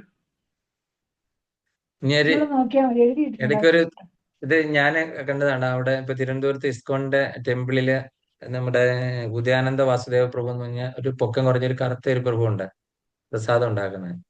ആ അത് ഇവിടെ ഉണ്ടായിരുന്ന, നമ്മുടെ ഇവിടെ ഉണ്ടായിരുന്നതാണ്. ഇവിടുന്ന് ജോലി നഷ്ടപ്പെട്ടിട്ട് അങ്ങ് പോയി അവിടെ പോയി ഭഗവാന്റെ സേവ ചെയ്യുകയാണ്. അപ്പൊ ആ പ്രഭു ഈ ഉം. ശ്ലോകങ്ങള്, എനിക്ക് തോന്നുന്നു ഭഗവത്ഗീതയിൽ 700 ശ്ലോകങ്ങളിൽ ഏകദേശം ഒരു 10-500 ശ്ലോകത്തുള്ള അദ്ദേഹത്തിന് കാണാതറിയാം. ഉം. അദ്ദേഹം ഞാൻ നന്ദി. അദ്ദേഹം ഞാൻ ശ്രദ്ധിക്കുന്നു, ഈ ശ്ലോകങ്ങളൊക്കെ പഠിക്കുന്നത് ഒരു ദിവസം ഒരു 3 ശ്ലോകമെങ്കിലും പഠിക്കും. അപ്പൊ എന്താ ചെയ്യുന്നത്, ഒരു ചെറിയ തുണ്ട് പേപ്പറില് ഈ ശ്ലോകം എഴുതിക്കൊണ്ട് അദ്ദേഹം ജോലി സ്ഥലത്ത് പോകും. ഇങ്ങനെ ജോലി സ്ഥലത്ത് ഇങ്ങനെ ഇത് കയ്യിൽ വെച്ചുകൊണ്ട്, വർക്കറാ, ലേബർ കാറ്റഗറിയിലാണ് വർക്ക് ചെയ്തുകൊണ്ടിരുന്നത്. ഇങ്ങനെ കയ്യിൽ വെച്ച് ജോലി ചെയ്യുന്ന സമയത്ത് ഇത് കൈ വെക്കും, അല്ലെങ്കിൽ ഇവിടെ എവിടെയെങ്കിലും തിരികെ വെക്കും, അല്ലെങ്കിൽ പേഴ്സിൽ വെക്കും, അല്ലെ എവിടെ നിന്നാലും അതിന്റെ ആ ഒരു മൊബൈലിന്റെ കവറിൽ വെക്കും. ഇങ്ങനെ എടുത്ത് ആ ശ്ലോകം ഇങ്ങനെ എടുത്ത് വായിച്ചു വെക്കും. എന്നിട്ട് അത് തന്നെ പറഞ്ഞുകൊണ്ടായിരിക്കും ജോലി ചെയ്യുന്നത്. അങ്ങനെ ഈ ഒരു 3 ശ്ലോകമെങ്കിലും മിനിമം ഒരു ദിവസം പഠിക്കും. അതുപോലെ തന്നെ ഇവിടെ പാചകം ചെയ്യാൻ വരുമ്പോൾ ഈ കറി കരിക്കുമ്പോഴും ഇത് ചെയ്യുമ്പോഴൊക്കെ തന്നെ ആ ശ്ലോകം ഇങ്ങനെ പറഞ്ഞുകൊണ്ടാണ് ഈ ഇളക്കുന്നതും കറി ഇളക്കുന്നതും എല്ലാം തന്നെ. അങ്ങനെ ഈ തുണ്ട് പേപ്പറിൽ എഴുതുന്ന വിദ്യ പുള്ളിയാണ് പറഞ്ഞു തന്നത്. പക്ഷെ എനിക്ക് അതൊരു പ്രാവർത്തികമാക്കാനായിട്ട് ഉം. പറ്റിയിട്ടില്ല. അദ്ദേഹം അങ്ങനെയാണ് ഈ ഞാൻ ശ്ലോകങ്ങളൊക്കെ തന്നെ പഠിച്ചത്.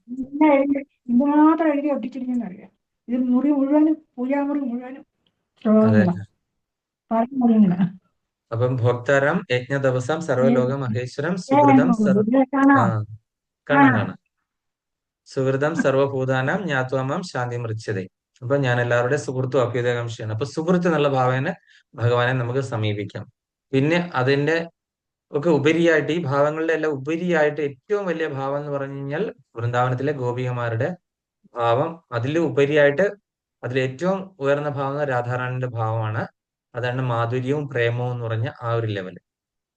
അപ്പൊ ആ ഒരു ലെവലിലേക്ക് നമ്മളെ എത്താനായിട്ട് നമ്മളെ സഹായിക്കുന്ന നമ്മളുടെ ആചാര്യന്മാരാണ്. അത് സാധാരണക്കാർക്കൊന്നും ആ ഒരു ലെവലിലേക്ക് എത്താനായിട്ട് പറ്റത്തില്ല. ഗോപികമാരുടെ ഭാവം എന്ന് പറയുന്നത് കഴിഞ്ഞാൽ നമുക്ക് എന്താ പറയുക, ആചാര്യന്മാരുടെ ഒന്നും കൃപയില്ലാതെ ആ ഒരു ഭാവത്തിലേക്ക്, വൃന്ദാവന രസത്തിലേക്ക് എത്തിച്ചേരേണ്ട പറയാം. അതൊന്നും പറഞ്ഞാലെന്ന് അത് PhD-യെക്കാളൊക്കെ ഉയർന്ന ഒരു ലെവൽ ആയതുകൊണ്ട് അത് പ്രേമത്തിന്റെ ഭാവമാണ്, പ്രേമത്തിന്റെ ലെവലാണ് അത്.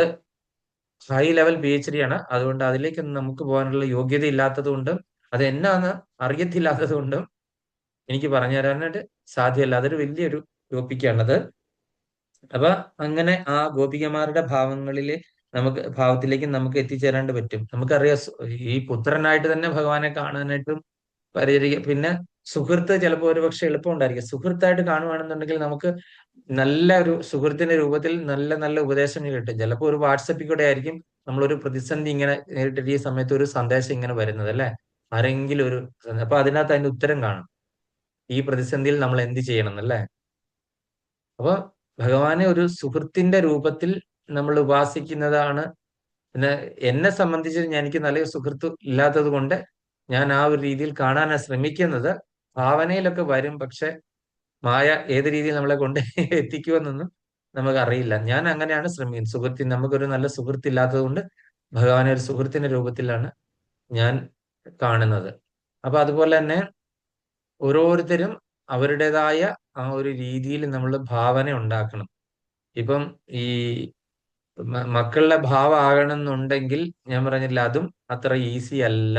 നമ്മൾ ഈ പറയുന്ന കുട്ടികൾ കാണുന്ന കുസൃതിക്ക് ഒപ്പം നമുക്ക് ഓടുക, ഭഗവാനെ പിടിച്ചു നിർത്താൻ ഓടുക. നമ്മൾ ഓരോ കാര്യങ്ങളും കേൾക്കുമ്പോഴത്തും ഉണ്ണി അവിടെ കിടന്നോണം കേട്ടോ, ഞാൻ ഇപ്പം വരാം, ഇവിടെ കിടന്ന് വികൃതി കാണിക്കരുത് എന്നൊക്കെ പറഞ്ഞ് ആ പോകുമ്പോഴും തിരിച്ചു വരുമ്പോഴും അത് പറയുമ്പോഴും ഞാനിപ്പോ വടിയെടുക്കുകയെ എന്നൊക്കെ പറഞ്ഞ് ആ ഒരു രീതിയിലുള്ള ആ ഒരു സംഭവം നമ്മൾ ആക്ട് ചെയ്യാതെ മനസ്സിന്റെ ഹൃദയത്തിൽ നിന്ന് വരണം. ഇത് പുറമെ ഒരു മറ്റുള്ളവരെ 2 ഷോ കാണിക്കാൻ വേണ്ടിയിട്ട് കാണിച്ചിട്ട് കാര്യമില്ല. ഇത് ഉള്ളിൽ നിന്ന് വന്നിട്ട് നമ്മള് ഭഗവാനെ വാത്സല്യ രൂപത്തിൽ കാണാൻ സാധിക്കുന്നു. തീർച്ചയായിട്ടും ഭഗവാൻ നമ്മുടെ ഒപ്പം വന്ന് കളിക്കും. അനുഭവം ഉള്ള ആൾക്കാർ പറഞ്ഞിരിക്കും. ഞാൻ 2 പ്രമാണങ്ങൾ ഹിന്ദിയിലുള്ളത് നിങ്ങൾക്ക് ഫോളോ ചെയ്തിരുന്നു, നിങ്ങൾക്ക് ഇത് ചെയ്തിരുന്നു. ഈ യൂട്യൂബിന്റെ, എനിക്ക് തോന്നുന്ന ഒരു എന്നാ ശർമ്മയ, ഒരു സിനിമാ നടൻ, ഭയങ്കര ഒരു സിനിമാ നടൻ, കൃഷ്ണഭക്തനായി മാറിയ ഒരാളുണ്ട് ഹിന്ദിയിലെ. എന്നാ ശർമ്മയ, ആദർശ് ശർമ്മ അല്ലല്ലോ ആണ്. അനുഷ്ക ശർമ്മ ലേഡി അല്ലേ? അവര് ലേഡിയാണ്. സുശാന്ത് ശർമ്മയാണ് അല്ല. ഉം ഉം.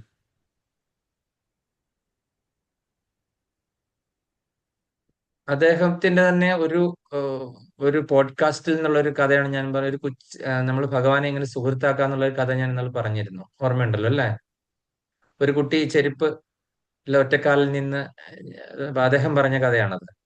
അതേപോലെ തന്നെ ഇദ്ദേഹം ഒരുപാട് കാര്യങ്ങൾ പറഞ്ഞിട്ടുണ്ട്. പ്രമാണം, വാസ്തിക പ്രമാണം. അതിപ്പോ നിങ്ങൾ ഗീതാഗോവിന്ദം പഠിച്ച രാധികാ മാതാജിയെ പോലെയൊക്കെയുള്ള ആൾക്കാർക്ക് വേണമെങ്കിൽ പരീക്ഷിച്ച് നോക്കാവുന്നതാണ്. ഗീതാഗോവിന്ദം മാതാജിക്ക് കാണാതെ അറിയാവോ? ഇല്ല, കാണാതെ ഒന്നും അറിയില്ല.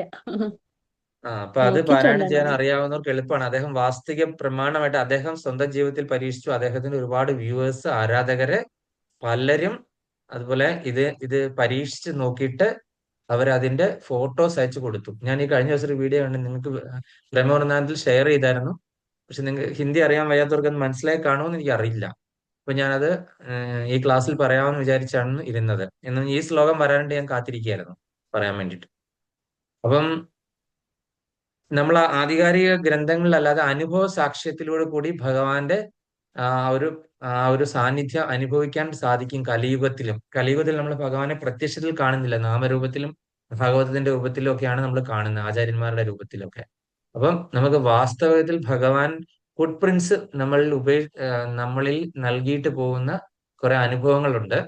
അത് ചിലരൊക്കെ അനുഭവത്തിൽ കൂടെ കാര്യം. ആരാണ് ജയദേവ കവികള്? ഭഗവാന്റെ വലിയ ഭക്തനാണ്. പത്മാവതി.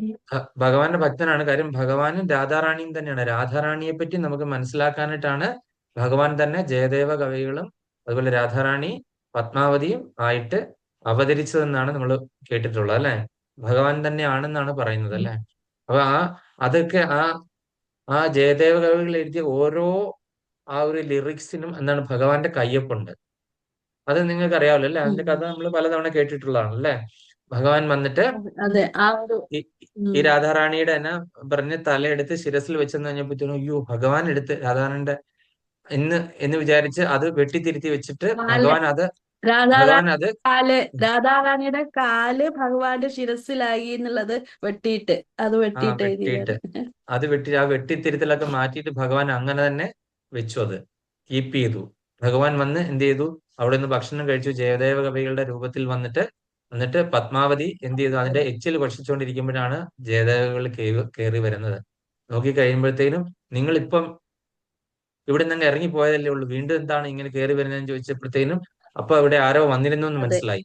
അപ്പൊ ഓടിച്ചെന്ന് എന്ത് ചെയ്തു? ഇതെടുത്ത് നോക്കി, ഗീതാഗോവിന്ദം എടുത്ത് നോക്കി കഴിഞ്ഞപ്പോൾ ആ വരികൾ അവിടെ കറക്റ്റ് ചെയ്ത് വെച്ചിരിക്കുന്നു. അപ്പം ഇത് ജയദേവ തന്നെ കവികൾ മനസ്സിലായി. പത്മാവതിയെ പറയൂ, എനിക്ക് ഇത്ര ഭാഗ്യം കിട്ടില്ല, നിനക്ക് അത്രയും ഭാഗ്യം വന്നുവല്ലോ ഭഗവാനെ നിനക്ക് നേരിട്ട് അത്രയും ഭാഗ്യം കാണാനും. വന്നല്ലോ. എന്നിട്ട് ആ ഒരു എച്ചിൽ ഓടിച്ചെന്ന് കഴിക്കാനായിട്ട് ശ്രമിക്കുവാണ്. അതായത് ഭഗവാൻ കഴിച്ചതിന്റെ ബാക്കി കഴിക്കാനായിട്ട് നിനക്ക് യോഗം കിട്ടിയല്ലോ എന്ന് പറഞ്ഞിട്ട് എന്താണ് പത്മാവതിയുടെ അടുക്കൽ നിന്ന് ആ എച്ചില് ഭക്ഷിക്കുകയാണ് ജയദേവ കവികൾ. അപ്പൊ അങ്ങനെയുള്ള ആ ഗീതാഗോവിന്ദത്തിന്റെ സാക്ഷ്യം എന്ന് പറഞ്ഞ ഭഗവാൻ തന്നെയാണ്. അതായത് ഗോവിന്ദ ഭാഷ്യം ബലദേവ് വിദ്യാഭൂഷൺ ഭഗവാൻ തന്നെ വന്ന് സാക്ഷ്യം പറഞ്ഞു, പ്രമാണം ഉണ്ടാക്കി കൊടുത്തു അല്ലെ? ഒരു വലിയ പണ്ഡിത സദസ്സിൽ ബലദേവ് വിദ്യാഭൂഷൺ എന്ന് പറഞ്ഞ ഒരാളാണ് ഗോവിന്ദ ഭാഷ എഴുതിയത് അല്ലെ? ആ ഗോവിന്ദ ഭാഷ എന്ന് പറഞ്ഞാൽ വേദങ്ങളിലോ വേറെ എന്താണ് ഉപനിഷത്തുകളിലോ ഒന്നും ഒരു ടോപ്പിക് അവരെല്ലാ ദിവസവും ചർച്ച നടക്കുകയാണ്. ആ ടോപ്പിക്കിന് റെഫറൻസ് അല്ലെങ്കിൽ ഇദ്ദേഹത്തിന് അതിനുള്ള നോളജ് ഇല്ല.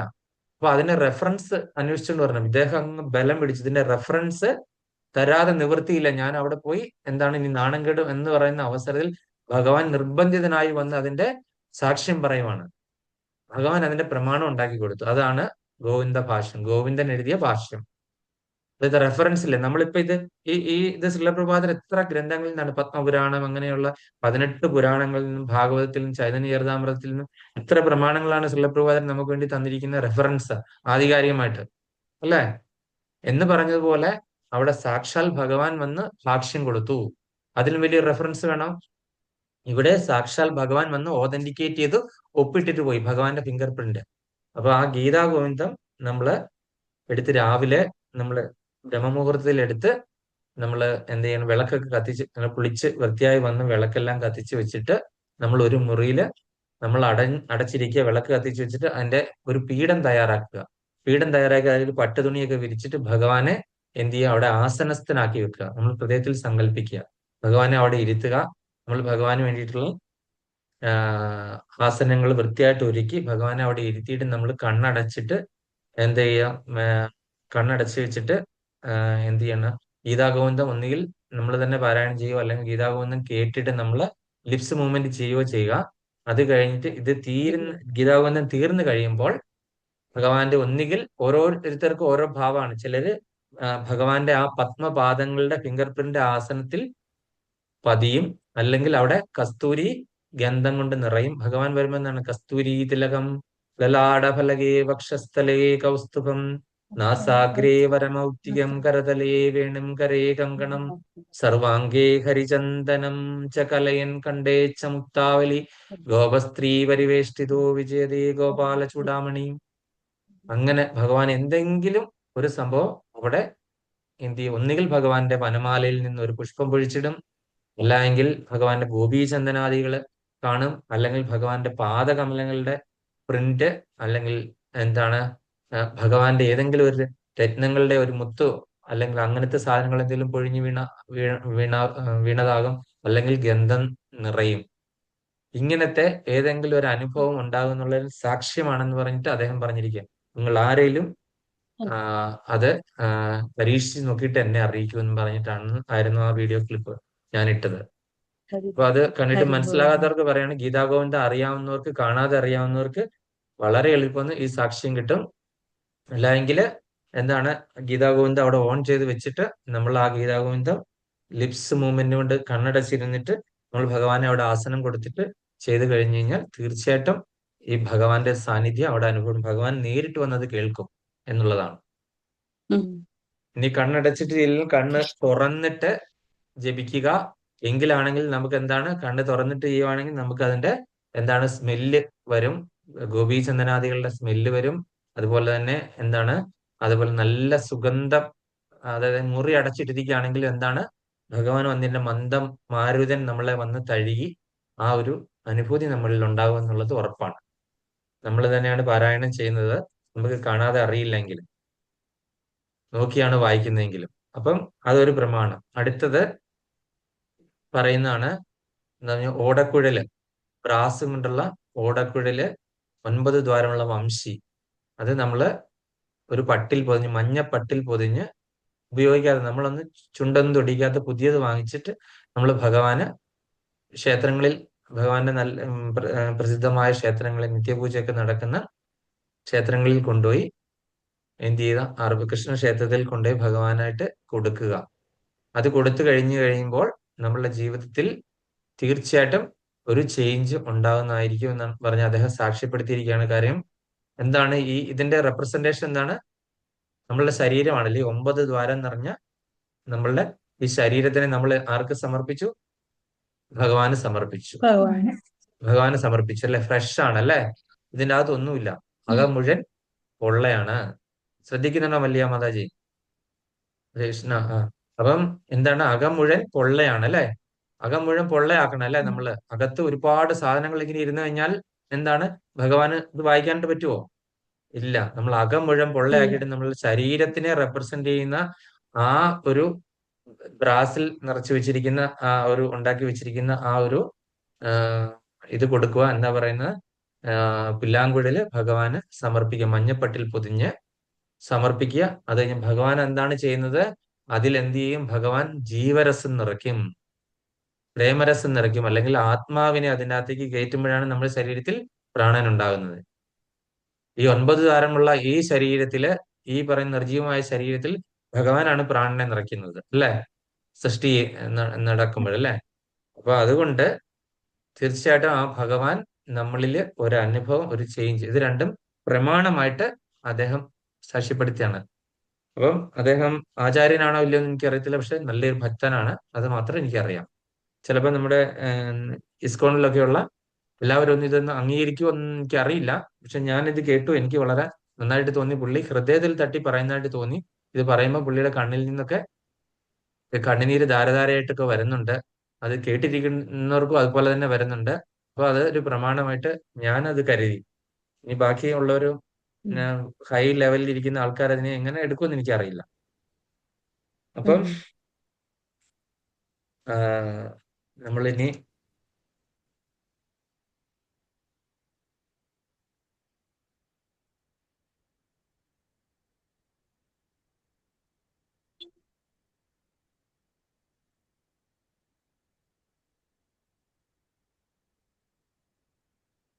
ഇതിന്റെ പേര് ഞാൻ എന്താണെന്ന് നോക്കുവായിരുന്നേ.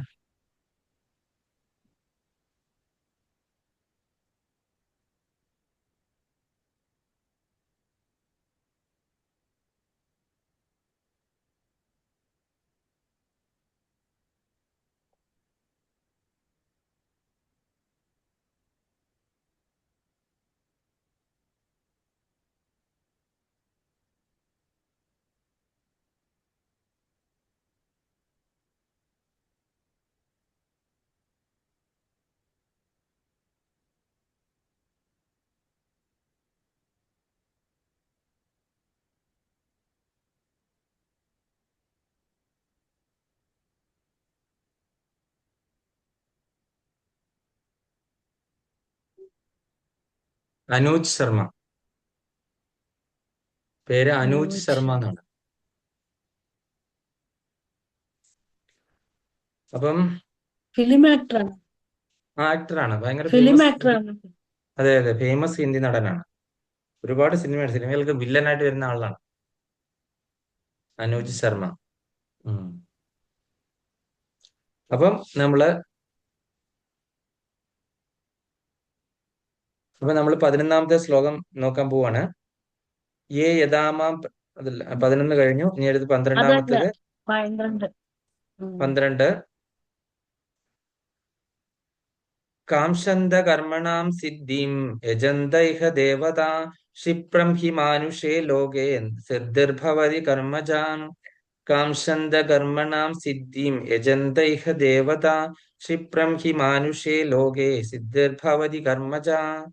കാംക്ഷന്ത കർമ്മണാം സിദ്ധിം യജന്ത ഇഹ ദേവതാ ക്ഷിപ്രം ഹി മാനുഷേ ലോകേ സിദ്ധിർഭവതി കർമ്മജാ. ഹരേ കൃഷ്ണ. ലൈല മാതാജി.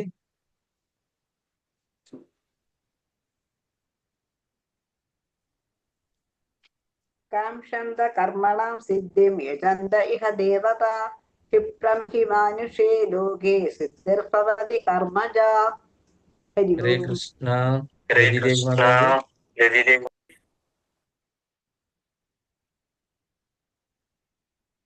ശ്രീകൃഷ്ണ. കാംക്ഷന്ത കർമ്മണാം സിദ്ധിം യജന്ത ഇഹ ദേവതാ ക്ഷിപ്രം ഹി മാനുഷേ ലോകേ സിദ്ധിർഭവതി കർമ്മജാ. ഹരേ കൃഷ്ണ. ജ്ഞാനാംബിക മാതാജി.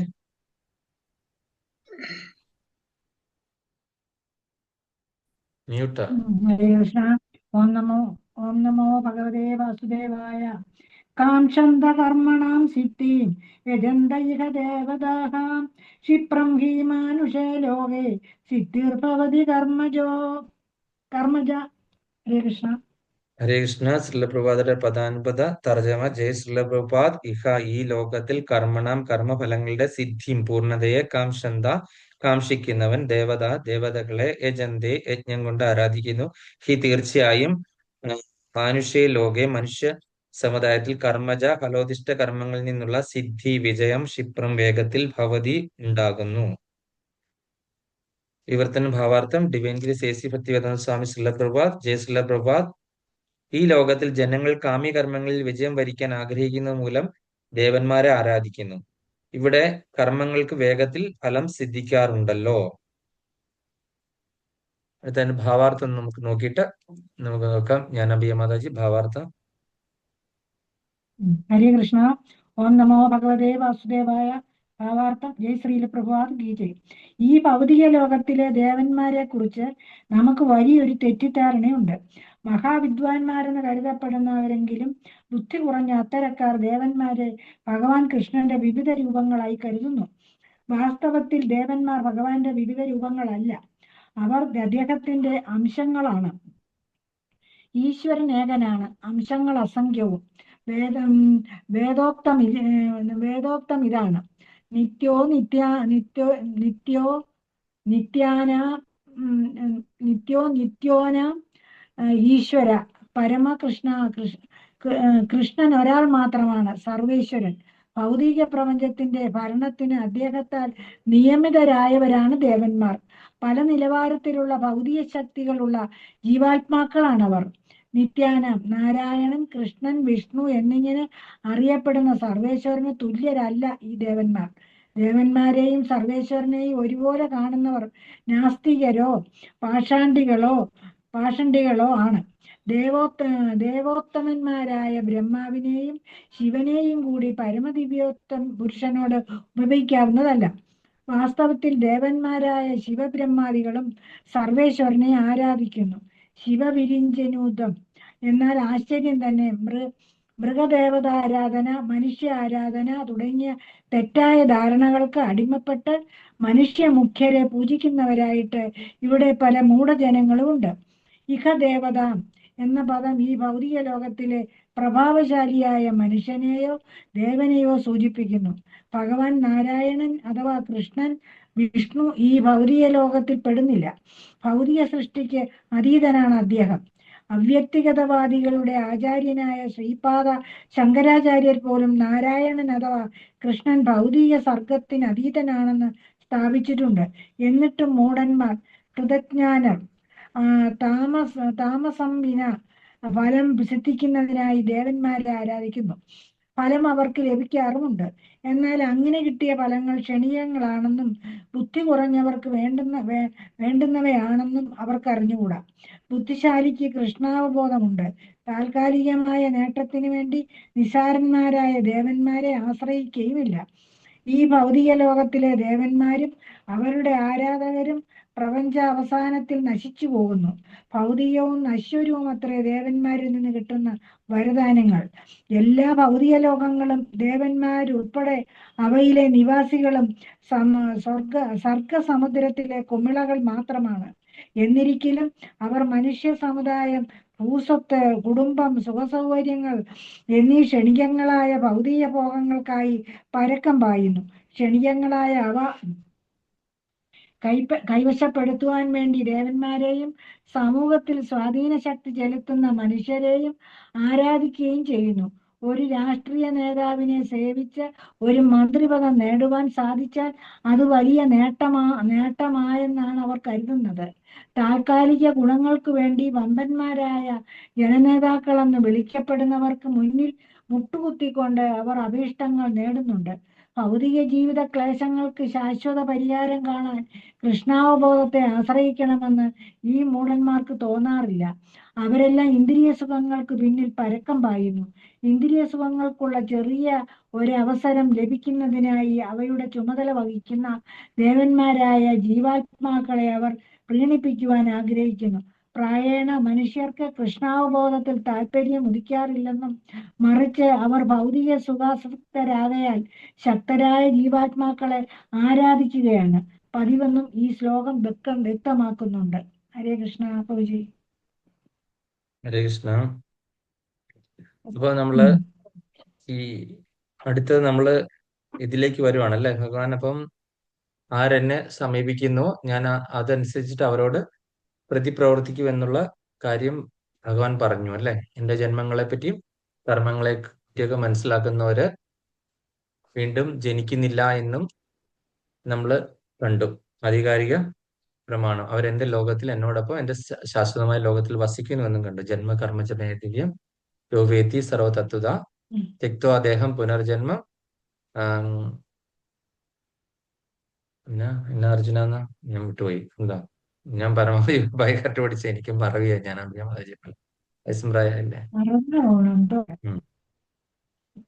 അപ്പം പക്ഷെ ചില ശ്ലോകങ്ങൾ നമ്മൾ ഒരിക്കലും മറക്കാത്ത ഒരു 10,000 തവണ റിപ്പീറ്റ് ചെയ്യുന്ന ശ്ലോകം. ഇത് നമ്മൾ അധികം പറഞ്ഞിട്ടില്ലെങ്കിലും ഇത് ഇമ്പോർട്ടന്റ് ആണെങ്കിലും പറഞ്ഞിട്ടില്ല. അപ്പൊ നമ്മൾ എന്താ കണ്ടത്? ഈ ദേവന്മാർ ആരാണ്? നമ്മളെ പോലെ തന്നെ ഈ ഭൗതിക ലോകത്ത് നമ്മളെക്കാൾ ഉയർന്നവരാണ്. ദേവന്മാരാകാനായിട്ട് യോഗ്യത കിട്ടുക എന്ന് പറഞ്ഞു കഴിഞ്ഞാൽ അത് നമ്മളിലൊക്കെ ഉയർന്ന ക്വാളിഫിക്കേഷൻ ഉള്ള ആൾക്കാരാണ് ദേവന്മാരാകുന്നത്. അവരെത്ര കാലം ചെയ്ത ആ ഒരു നല്ല കർമ്മഫലത്തിന്റെ ഫലമായിട്ടാണ് അവർ ദേവന്മാരാകുന്നത് അല്ലെ. പക്ഷെ അവര് ജീവാത്മാക്കള് ആണ്. അവരെല്ലാം ഓരോ പോസ്റ്റ് ആണ് എന്നുള്ളതും നമ്മൾ മനസ്സിലാക്കി. നമ്മൾ ഭാഗവതം പഠിക്കുന്ന ആൾക്കാർക്ക് ഞാനത് വ്യക്തമാക്കി കൊടുത്തു. ഈ ദേവന്മാരുടെ ഒരു സ്ഥിതിയും അതൊക്കെ നമ്മൾ പറഞ്ഞിരുന്നു. മഹാദേവനല്ലല്ലോ അല്ലെ പ്രഭു? മഹാദേവനും പാർവതി ദേവിയും എന്താണ് ഈ ദേവന്മാരാണെങ്കിൽ അവർ പോസ്റ്റ് അല്ല. മഹാദേവനും അതെ. പാർവതി ദേവിയും ബാക്കിയുള്ള എല്ലാവരും പോസ്റ്റാണ്. ബ്രഹ്മദേവൻ അടക്കമുള്ള എല്ലാവരും പോസ്റ്റാണ്. അപ്പം ഈ ഈ പറയുന്നവരെല്ലാരും തന്നെ ഈ ഭൗതിക ഒരു പ്രത്യേക കാലയളവ് കഴിയുമ്പോൾ എന്ത് ചെയ്യും? അവര് വീണ്ടും ഉണ്ടാകും. നമ്മളിപ്പോ പ്രധാനമന്ത്രിയുടെ കാര്യം നമ്മൾ എടുത്തു നോക്കൂ. പ്രധാനമന്ത്രി ഓരോ 5 വർഷം കൂടുമ്പോൾ മാറുക, അല്ലെങ്കിൽ നമുക്കിപ്പോ 2 പ്രാവശ്യം അടുപ്പിച്ചിരുന്നു എന്ന് വിചാരിച്ചിട്ട് എന്താണ് വേറെ യോഗ്യതയുള്ള ആളില്ലാത്തത് കൊണ്ട് ഇദ്ദേഹം തന്നെ ഇരുന്നു അല്ലേ. ഈ പ്രധാനമന്ത്രിയുടെ വേറൊരു കാര്യം ശ്രദ്ധിച്ചു. പ്രധാനമന്ത്രിക്ക് മന്ത്രിമാരുണ്ടല്ലോ, ധനകാര്യം, ആഭ്യന്തരം, വിദേശകാര്യം. ഇതിലെ വിഭാഗങ്ങളിൽ യോഗ്യരായിട്ടുള്ള ആൾക്കാരെ കിട്ടില്ല, എന്ത് ചെയ്യും? പ്രധാനമന്ത്രി തന്നെ ആ പോസ്റ്റ് കൈകാര്യം ചെയ്യും. എന്ന് പറഞ്ഞതുപോലെ തന്നെ ഭഗവാൻ ആ ഒരു പോസ്റ്റിലേക്ക് യോഗ്യരായിട്ടുള്ള ആൾക്കാരിലെ ഭഗവാൻ തന്നെ ആ ഒരു പോസ്റ്റ് കൈകാര്യം ചെയ്യും. അതിന്റെ തക്കതായ ആള് വരുന്നതനുസരിച്ച്. അടുത്ത് നമുക്കറിയാം, ഇന്ദ്രനായിട്ട് ക്വാളിഫൈഡ് ആയിട്ടുള്ള ആൾ ഇല്ലാതെ വരുമ്പോൾ ഭഗവാൻ എടുത്ത അവതാരത്തിന്റെ പേരെന്താണ്? 100 അശ്വമേധ യാഗം നടത്തിയ ആൾക്കാർക്കാണ് ഇന്ദ്രനാകാനായിട്ടുള്ള യോഗ്യത എന്നാണ് നമ്മൾ കേട്ടിട്ടുള്ളത്. ശാസ്ത്രം അനുസരിച്ച്, വേദങ്ങൾ അനുസരിച്ചിട്ട് 100 അശ്വമേധ യാഗം നടത്തിയാൽ മാത്രമേ ഇന്ദ്രനാകാനായിട്ടുള്ള യോഗ്യത കിട്ടുള്ളൂ. ഇന്ദ്രനാകാനായിട്ട് യോഗ്യതയുള്ള ഒരാളുടെ അഭാവത്താൽ ഭഗവാൻ ഇന്ദ്രന്റെ പോസ്റ്റ് കൈകാര്യം ചെയ്യാൻ വേണ്ടിയിട്ട് ഒരു അവതാരം എടുത്തു. ആ അവതാരം ഏതാണ്? നമ്മൾ ഭാഗവതം കഴിഞ്ഞ ദിവസം പഠിച്ച അവതാരമാണത്. പൃഥു മഹാരാജ അല്ല. ഈ മാതാജി എന്താ പറഞ്ഞ, ഈ നമ്മള് രാമായണം കേട്ട് കഴിഞ്ഞിട്ട് സീത അംബരീഷൻ. അല്ല മാതാജി, യജ്ഞാവതാരം. യജ്ഞം എന്ന് പറഞ്ഞാൽ വിഷ്ണു എന്നാണ് യജ്ഞാവതാരം. ഇത് എന്ന് പഠിച്ചാൽ മാതാജിക്ക് ഓർമ്മയുണ്ടോ? നമ്മൾ കഴിഞ്ഞ ബുധനാഴ്ച പറഞ്ഞല്ലേ യജ്ഞാവതാരം ഒക്കെ. യജ്ഞാവതാരം അല്ലെ. യജ്ഞ എന്ന് പറഞ്ഞാൽ അപ്പൊ കർമ്മമൊക്കെ വിഷ്ണുവിനുള്ള ക്രിയകളായിട്ടാണ് ചെയ്യേണ്ടത്. നമ്മൾ ആ ശ്ലോകം നമ്മൾ എടുത്തത് 3-ാമത്തെ അധ്യായത്തിൽ നമ്മളത് പഠിച്ചതാണ്. അത് 3-ാമത്തെ അധ്യായത്തിലെ 9-ാമത്തെ ശ്ലോകം. അത് നമ്മൾ കാണാതെ പഠിക്കേണ്ട ഒരു ശ്ലോകങ്ങളിൽ പെട്ട ഒന്നാണ്. യജ്ഞാർത്ഥാത് കർമ്മണേന്യത്ര ലോകോയം കർമ്മബന്ധന തദർത്ഥം കർമ്മ കൗന്ദേയ മുക്തസംഗ സമാചര. യജ്ഞാർത്ഥാത് കർമ്മണേന്യത്ര ലോകോയം കർമ്മബന്ധന തദർത്ഥം കർമ്മ കൗന്ദേയ മുക്തസംഗ സമാചര. 3-ാമത്തെ അധ്യായത്തിൽ 9-ാമത്തെ ശ്ലോകം. യജ്ഞാത്താത് കർമ്മണേന്യത്ര ലോകോയം കർമ്മബന്ധന തദർത്ഥം കർമ്മ കൗന്ദേയ മുക്തസംഗ സമാചര. യജ്ഞം, കർമ്മം വിഷ്ണുവിനായുള്ള യജ്ഞം എന്ന നിലയിൽ അനുഷ്ഠിക്കേണ്ടതാണ്. അല്ലെങ്കിൽ അത് മനുഷ്യനെ ഭൗതിക ലോകത്തോട് കൂടുതൽ ബന്ധിക്കുകയുള്ളൂ. കുന്തിപുത്ര, നിന്റെ നിർദ്ദിഷ്ട കർമ്മങ്ങളെ ഭഗവാന്റെ സംതൃപ്തിക്കായി നിർവഹിക്കൂ. അങ്ങനെ ചെയ്താൽ നിനക്ക് എന്നെന്നും ബന്ധമുക്തനാകാം. കർമ്മത്തിൽ നിന്ന് ബന്ധമുക്തനാകാൻ ഭഗവാന് വേണ്ടിയിട്ട് കർമ്മ അനുഷ്ഠിക്കുക, അല്ലെങ്കിൽ യജ്ഞം എന്ന് പറഞ്ഞാൽ വിഷ്ണുവിനായിട്ടുള്ള കർമ്മമായിട്ട് അനുഷ്ഠിക്കുക എന്ന് നമ്മൾ 3-ാമത്തെ അധ്യായത്തിൽ കണ്ടു. അപ്പോൾ ഈ ഇന്ദ്രന്റെ പൊസിഷൻ എടുക്കുമല്ല എന്ന് വിചാരിച്ച് വേറെ 2 കഥകൾ നമ്മൾ അതിന്റെ കൂടെ പറഞ്ഞു. ആരുടെയൊക്കെ കഥകളാണ്? ഒന്ന് നമ്മള് കണ്ടു, പൃഥു മഹാരാജാവിന്റെ കഥ പറഞ്ഞു. അതാണ് ജ്ഞാനമയമായി പെട്ടെന്ന് അതാണ് നിങ്ങൾ വിചാരിച്ചു. പൃഥു മഹാരാജാവ് എത്ര എണ്ണം ചെയ്തു അശ്വമേധയാഗം? 90. ഒരെണ്ണം കൂടെ ഉണ്ട്, 99 ചെയ്തുള്ളൂ. 99. അപ്പൊ അദ്ദേഹത്തിന് ഒരു പേരിൽ അറിയപ്പെട്ടു. ഏത് പേരിലാണ്? ഏകോന ശതക്രതു. ശതക്രതുവിന്, ഇന്ദ്രനെ ശതക്രതു എന്നാണ് പറയുന്നത് അല്ലെ. 100 പ്രാവശ്യം അശ്വമേധയാഗം നടത്തിയ ആളായതുകൊണ്ട് ശതക്രതു എന്നാണ് ഇന്ദ്രന്റെ വേറൊരു പേര്. അപ്പം ഒരെണ്ണം കുറവുള്ളതാണ് ആർക്ക്? പൃഥു മഹാരാജാവിന്. ഏകോന ശതക്രതു. ഇദ്ദേഹമാണ് ഏതിന്റെ പ്രസിദ്ധനായിട്ടുള്ളത്? നവവിധ ഭക്തിയില്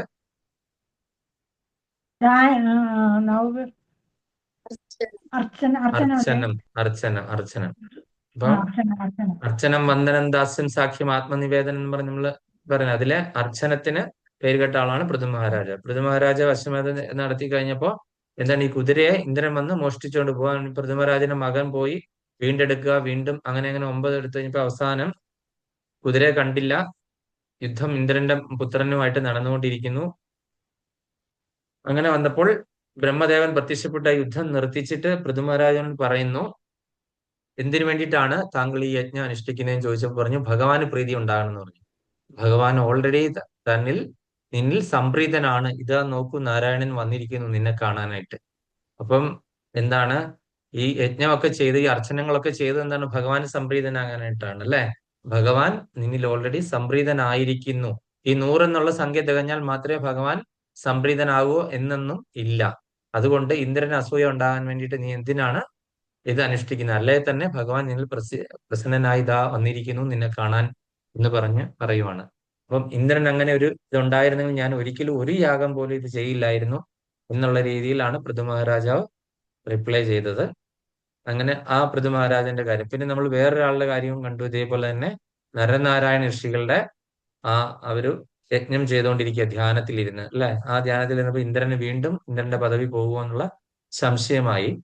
അങ്ങനെ അവർ 1000 വർഷം മാറി മാറി നര ഋഷി നാരായണ ഋഷി അല്ലെ. അങ്ങനെ അവര് സഹസ്ര കവചനെ ഒരു കവചമാക്കി വിട്ടു. അത് കർണനായിട്ട് ജനിച്ചു എന്നൊക്കെ നമ്മൾ കണ്ടു. അപ്പം എന്ത് ചെയ്തു? ഇന്ദ്രൻ ഉടനെ തന്നെ ഇവരെ വിട്ടു. ആരെ?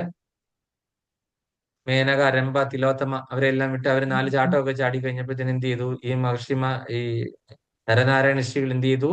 ഈ പറയുന്ന ദേവസ്ത്രീകളോട് പറഞ്ഞു, നിങ്ങൾ എന്റെ ശരീരത്തിലേക്ക് നോക്കുന്നു. അവർ നോക്കി കഴിഞ്ഞപ്പോൾ അവരെക്കാളും 10,000 മടങ്ങ് സുന്ദരികളായിട്ടുള്ള സ്ത്രീകൾ ഓടി നടക്കുക ഇതിന്റെ ശരീരത്തിൽ കൂടെ ഭഗവാന്റെ. അപ്പം എന്താ ആസക്തി അല്ല. ഇത്രയും സുന്ദരിമാരെ ശരീരത്തിൽ വസിക്കുന്ന ആൾക്ക് ഈ പറയുന്ന വളരെ സൗന്ദര്യം കുറഞ്ഞ ലോ ക്വാളിറ്റി ഉള്ള ഒരാളോട് എന്തെങ്കിലും തോന്നുമോ? ഇല്ലല്ലോ. അപ്പോൾ ഭഗവാൻ എന്നിട്ട് എന്ത് ചെയ്തു? പിളർന്ന് ഒരു സുന്ദരിയെ പുറത്തെടുത്തു. അതാണ് ഉർവശി. പിളർന്നു വന്നതുകൊണ്ട് ഉർവശി എടുത്തിട്ട് പറഞ്ഞു, ഇത് നിങ്ങളുടെ ഇന്ദ്രന് കൊണ്ടേ കൊടുത്തു ഫ്രീ ആയിട്ട് എന്ന് പറഞ്ഞു കൊടുത്തു അല്ലെ. ആ കഥകളൊക്കെ നമ്മൾ കണ്ടല്ലോ അല്ലെ. അപ്പൊ അങ്ങനെ ഭഗവാൻ വേറൊരു അവതാരം എടുത്തു. ആരില്ലാതെ വന്നപ്പോൾ, ബ്രഹ്മദേവന് ക്വാളിഫൈഡ് ആയിട്ടുള്ള ആളില്ലാതെ ഇരുന്നപ്പോൾ ഭഗവാൻ ഒരു അവതാരം എടുത്തു. അവതാരത്തിന്റെ പേരെന്താണ്? അത് നമ്മൾ ഭാഗവതം ക്ലാസ്സിൽ പറഞ്ഞാണല്ലോ. ഹംസാവതാരം. അപ്പൊ നമ്മൾ ഈ ദേവന്മാരെ പറ്റി 3-ാമത്തെ അധ്യായത്തിൽ 11-ാമത്തെ ശ്ലോകത്തിൽ വീണ്ടും പറഞ്ഞിട്ടുണ്ട് ദേവാരാധനയെ പറ്റി. ആ ശ്ലോകം ഒന്നുകൂടെ റിപ്പീറ്റ് ചെയ്യാം. ദേവാൻ ഭാവയതാനേന തേ ദേവാ ഭാവയന്തു വാ പരസ്പരം ഭാവയന്ത ശ്രേയ പരമവാപ്സ്യതാം എന്ന് പറയുന്ന ആ ശ്ലോകത്തിലാണ് നമ്മൾ